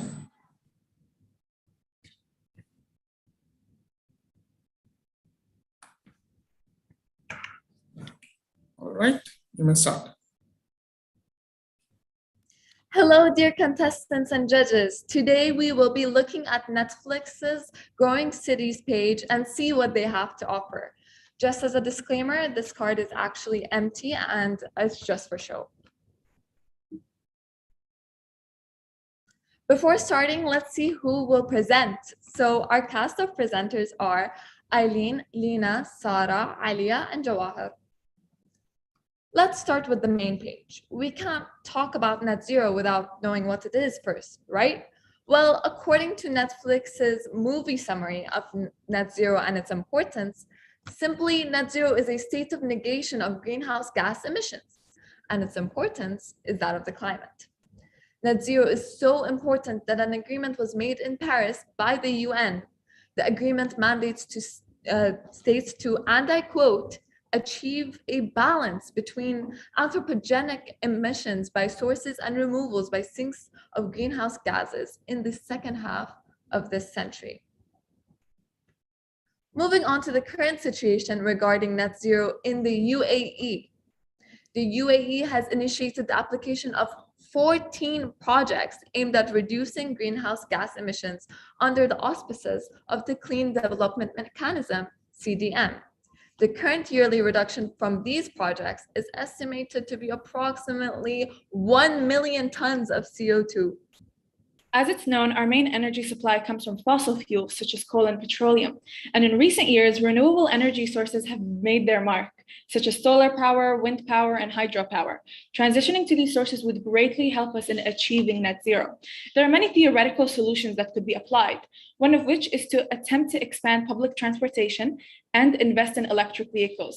Transportation currently accounts for 28% of the world's carbon emissions, and passenger cars account for a significant chunk of this total. If the UAE invests more heavily in public transportation in the form of electric buses, high-speed trains, and subways, then the environmental impact could be significantly minimized. Two other options could be retrofitting buildings and engaging suppliers in renewable energy. They are both applicable solutions that are among many others. Moving on to modern agriculture, it's also a major contributor of greenhouse gases. Agriculture is directly responsible for 14% of total greenhouse gas emissions, and pastoral land use has an even larger impact. In fact, deforestation currently accounts for an additional 18% of emissions. Innovations in sustainable agriculture have been slowly changing the industry. A notable technique is permaculture. It's a food production system that mimics how plants grow in their own natural ecosystem. It combines smart farming and design to reduce waste and increase efficiency. Kamikatsu in Tokushima is a small town with a big ambition. It plans to reuse and recycle all of its waste. Kamikatsu's Zero Waste Academy established the blueprint to promote the town's zero waste declaration. Here are some ways in which Kamikatsu paves its way to become a zero waste town. Starting off with waste materials that are upcycled into something new. This technique indicates that sustainability is indeed a team effort. 24 locals work to upcycle old kimonos, fabrics into bags, jackets, soft toys, and other goods. Moving on, Kamikatsu's residents are encouraged to separate their garbage into 45 different categories. The town also recommends residents either to avoid using disposable items or purchase products that can be disposed of safely and easily. Lastly, their hotel, which is designed by architect Hiroshi Nakamura, Hotel Y is made from local cedar wood. Along with discarded windows and doors, the entire building puts the environment first. Plus, the room's amenities are sourced from eco-conscious brands. UAE Net Zero 2050. The effort is in line with the UAE's principles of the 50, a strategy for increasing national economic development as the country celebrates its Golden Jubilee year and starts a new 50-year cycle of growth. The significant economic potential provided by the route to net zero directly supports a goal of developing the Emirates into the world's most dynamic economy. The UAE Net Zero 2050 strategic effort is consistent with the Paris Agreement, which requires governments to develop long-term policies to decrease greenhouse gas emissions and limit global warming. Moving on to the coordination of efforts. The Ministry of Climate Change and Environment will lead and coordinate efforts to carry out the UAE Net Zero by 2050 strategic initiative, as well as assure national collaboration to achieve this goal. Stakeholders in key sectors such as energy, economy, agriculture, and the environment will update relevant plans, strategies, and policies, as well as implement initiatives and projects in order to achieve net zero. The federal and municipal governments will be responsible for conducting extensive investigations and formulating strategies to implement the required actions to cut emissions while also maintaining economic growth based on sustainable principles. Authorities and federal entities in charge of developing the UAE's infrastructure. Many authorities and federal entities are also addressing the importance of developing the UAE's infrastructure to reach net zero in 2050. Their goal and efforts to drive innovation in making those infrastructures continues to enhance over the years. Many of those entities includes Ministry of Energy and Infrastructure, Ministry of Climate Change and Environment, TDR, and many others, such as Sheikh Zayed Housing Program. UAE's efforts to reach net zero. The United Arab Emirates, the world's 8th largest oil producer in absolute term and 2nd largest per capita, has thrown light on the issue of oil production, discovering that it emits large amount of greenhouse gases, which all adds up to the statistics of the United Arab Emirates.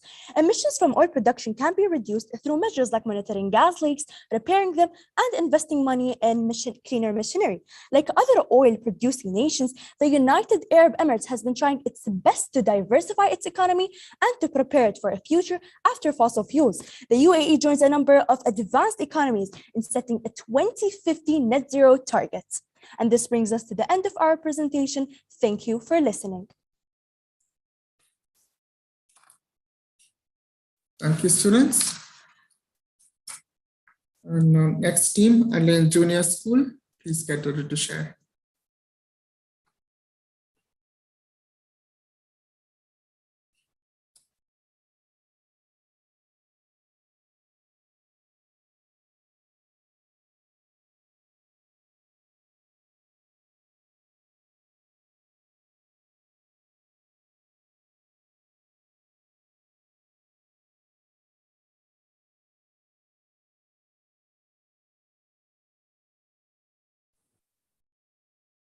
Am I audible? Yes. Great. Can you share your screen? Yes, wait 1 second. I hope it's visible. Oh, yes. Okay. 3, 2, 1. Good morning, everybody. I'm Rayan Jamali, and this is my team, Sundas, Nivedita, Srinidhi, and Joanna. We are the senior team from Milan Junior School, and our topic is Growing Cities, Redesigning Infrastructure Towards Net Zero. It is clear that it is in the cities where the battle for sustainability will be won or lost. Hey, wait up, Sri. So why net zero in the first place, and why does it matter? Great question, Joanna. It matters because scientists all around the globe have been striving to conceive policymakers and the word that the time for change is now. We only have one Earth and not that many time left on it if we keep our current activities of climate annihilation. It is now or never. Firstly, what is net zero? To put simply, net zero refers to the balance between the amount of greenhouse gas produced and the amount removed from the atmosphere. In order for net zero to be effective, it must be permanent. That is, that any greenhouse gas removals do not leak into the atmosphere over time. So, Hanif, can we even do this net zero challenge seamlessly?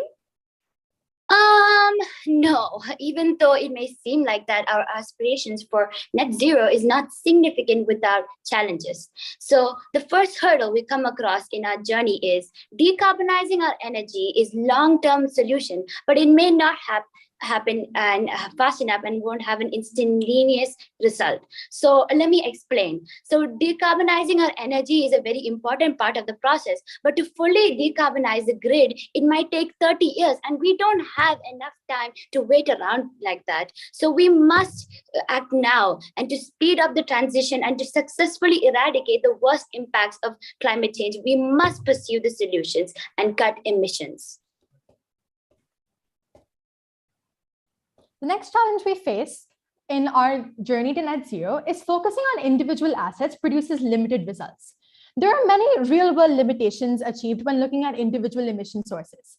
Going net zero is relatively easier for a single-family home than, let's say, a very big residential complex. Why? Because area matters. The smaller the area, the easier it is for it to go net zero, because there are many more variables that don't need to be held accountable. So the next challenge up in line is the current approach to decarbonizing cities is siloed. Some asset owners are fully committed to decarbonizing their buildings, while others do not have the financing, knowledge, or motivation to work towards this net zero. There are so many factors to take into account when trying to get net zero that it is laborious to assume that all parties may be set for a net zero future. Here in this slide, we are presented with the types of emissions, which are ways in which dangerous gases are discharged into our atmosphere through various modes, whether it be cars, factories, or cattle. They mainly emit greenhouse gases such as carbon dioxide, methane, nitrous oxide, water vapor, and etc. So Sundas, I was wondering, what's the difference between linear economy and a circular economy? You see, Niv, in this day and age, we are very dependent on a linear economy approach that's based on the formula of take, make, and disposal. This means you take something, use it for a period of time, and then throw it away once it's no longer of use. Now, what happens in a circular economy is that once a product is used, it's sent to be recycled or repaired and then reused. In this way, taking a circular economy approach will help limit the consumption of non-renewable resources. So now let's talk about some of our net zero city designs that can help in the reduction of carbon emissions. First off, we have schools as micro energy generators. The concept here is installing rooftop solar generation to schools to meet their power demands. Then the energy can be exported back into the grid when supply exceeds demand. The decarbonization benefits at hand here is reducing demand when the power is low. Using vehicle batteries connected to charging infrastructure to store renewable energy when the generation is high during the day and feed energy back into the grid when the generation is low. So the idea of this electric vehicle is not just about giving out carbon emissions, but also how electric vehicles can power grids too. So wait, Joanna, if I'm right, isn't Tesla a part of this? Yes, you're absolutely right, Sri. developing community gardens, rooftop gardens, productive landscapes, and found space vertical gardens as community food production projects. Some of the decarbonization benefits here we know are reduced emission generated by getting food to the consumer by minimizing the large-scale equipment involved in harvesting, transport, cold storage, or freezing. Lastly, 20-minute communities where people can go to all of their daily needs within a 20-minute walk or a 30-minute cycle distance. Also using public transport that also promotes soft mobility. The decarbonization benefits here is that it gives people a chance to be one with nature. Not only does it also help with the health and general well-being. Now we have a real-life example of a sustainable built city right here at the heart of UAE, which I'm sure everyone has seen before. District 2020 is a sustainable and a human-centric future city, designed as an example for future net zero cities that would transition and repurpose the world's exposed physical and virtual infrastructure, therefore enhancing the net zero agenda.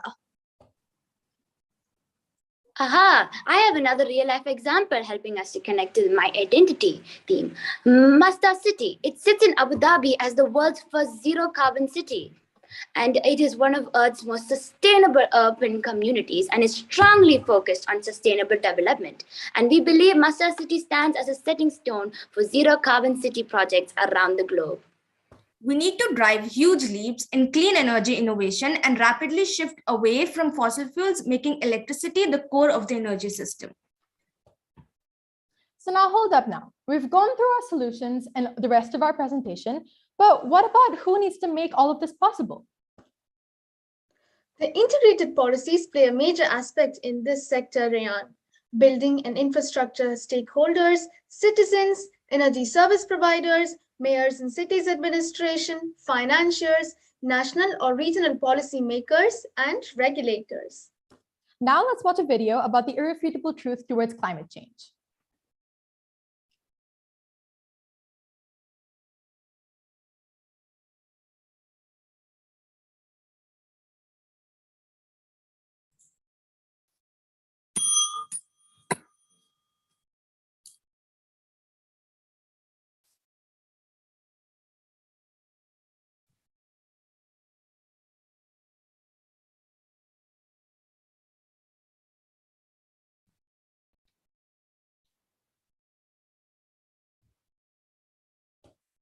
These are our references, and that comes to the end of our presentation. Thank you so much, everybody, for listening. This has been Rayan, Sundar, Nivedita, Srinidhi, and Joanna. Have a great day ahead.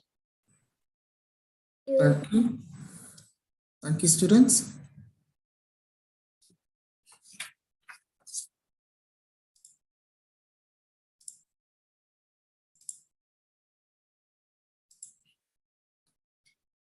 Ladies and gentlemen, that brings us to the conclusion of our topic for today, growing cities, redesigning infrastructure towards net zero. You have heard all the contestants for this topic. Thank you to all the speakers for today. You have done an excellent job with your presentations. Now we shall take a final break while the final scores are being tallied. We will return to announce the results and award the winners for the topic at 12:30. So please come back by 12:30, and I'm sure all of you are waiting to see the results. Thank you.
Mashallah. You want to give him?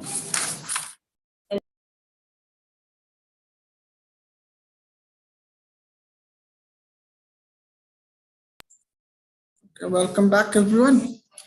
Before we begin the awarding ceremony, let me just go through a few housekeeping point reminders. Again, an email that contains the feedback form will be sent to your teachers after the event. Please note that all teachers and students are required to answer the feedback form and to enable us to issue your certificate of participation. Your answers and suggestions in the feedback form will be helpful and great assistance to us when it comes to your meeting of expectations for the future events. And again, the crystals and framed certificates of the winning schools will be delivered to the schools next week. Firstly, let us give a big round of applause to our distinguished panel of judges. We truly appreciate you taking your time to be with us today and honoring us with your commitment. We would also be using your expertise tomorrow for the second day of the senior category. Ladies and gentlemen, this brings us to the moment we all have been waiting for, the results for the third day of the competition. And judges have done their work. We would like to also congratulate all the contestants for their efforts. You have done a commendable job, and each one of you is a winner in your own right. Let us begin by announcing the winners. I would like to invite all the judges and Mrs. Habiba Al-Marashi on the screen to facilitate the winners.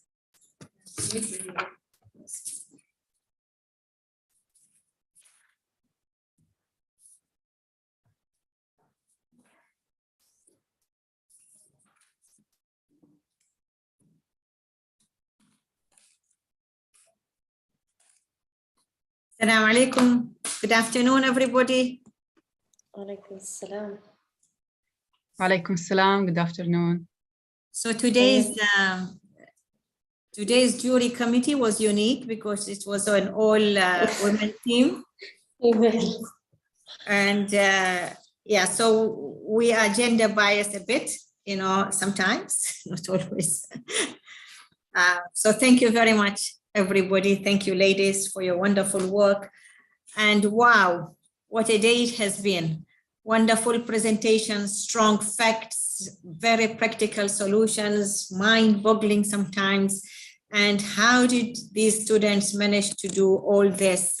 And that is just incredible. I personally would like to extend my appreciation to every single teacher who has worked closely with her students. And it was very clear from the quality of the work and research that was produced today. Right. So we had 21 teams, mashallah, from all over the UAE. And I will start with the second runner-up.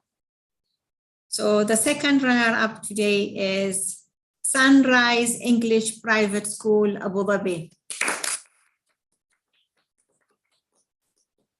As Varun mentioned, the winners and the runners-up, the schools will be receiving the frame certificates, the crystals, inshallah, by next week.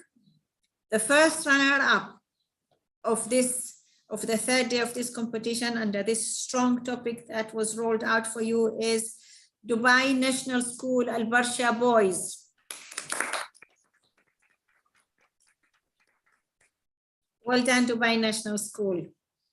And the winner of this topic is our own English High School Fujairah. Our own English High School Fujairah. Well done, all of you, well done. And this is the crystal, you all see it? Yes, so this will be sent, inshallah, to you. You'll receive it next week. And congratulations.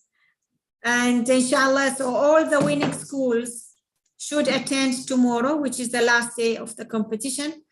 And we expect you all to be online with us by around 11:30. So that, you know, we can, you know, after scoring and everything, then the results will show who is the overall winner to bag the rolling trophy and keep it with them for the whole year. Varun will share with you now the Excel sheet on the screen, which shows you all the schools that participated and the scores the scoring according to top winner or top performer. So thank you very much again, and I'll see you tomorrow, inshallah, ladies, and I will see you teachers with new teams and new topic. Varun, the floor is yours. Thank you, Duchess and Mrs. Habiba, for doing the honors. Congratulations to all the winners and well done. You should be really proud of yourself. Now, please have a look at the screen where the scores of the teams are displayed. Please take a screenshot and save your scores.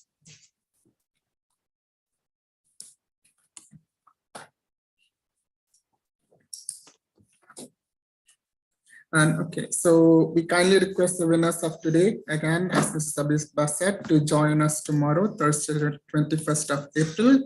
It's the last day of the competition. And during the afternoon session, when all the winners are announced, you will also get to know if you are one of the overall winners for this cycle. And to back the rolling trophy, which you will be able to take to your institute. Once again, an email which contains a feedback form will be sent to you, and please fill it and send it back to us to enable us to issue the certificate. And students, if you would like to directly receive the feedback form link, you can share your email in the chat box and we will take a note of it. So with this, we come to an end of the third day of the competition. Thank you to all the teams for your continued participation in today's event. Tomorrow's competition is the last day of the competition and the second day of senior category, where the topic will be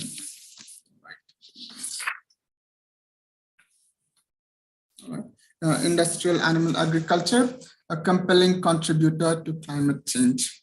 So it's a very important topic. So tomorrow we will see the final teams present. Thank you for everyone for attending. I'm Varun Vishnu Prasad, your host. So thank you and stay safe. Wishing you and your family health and prosperity this Ramadan. So thanks everyone. So enjoy the winners, and I hope everyone learned valuable lessons today and learned from each other and gained valuable new knowledge. Thank you. Goodbye. So we'll be signing off. Thank you.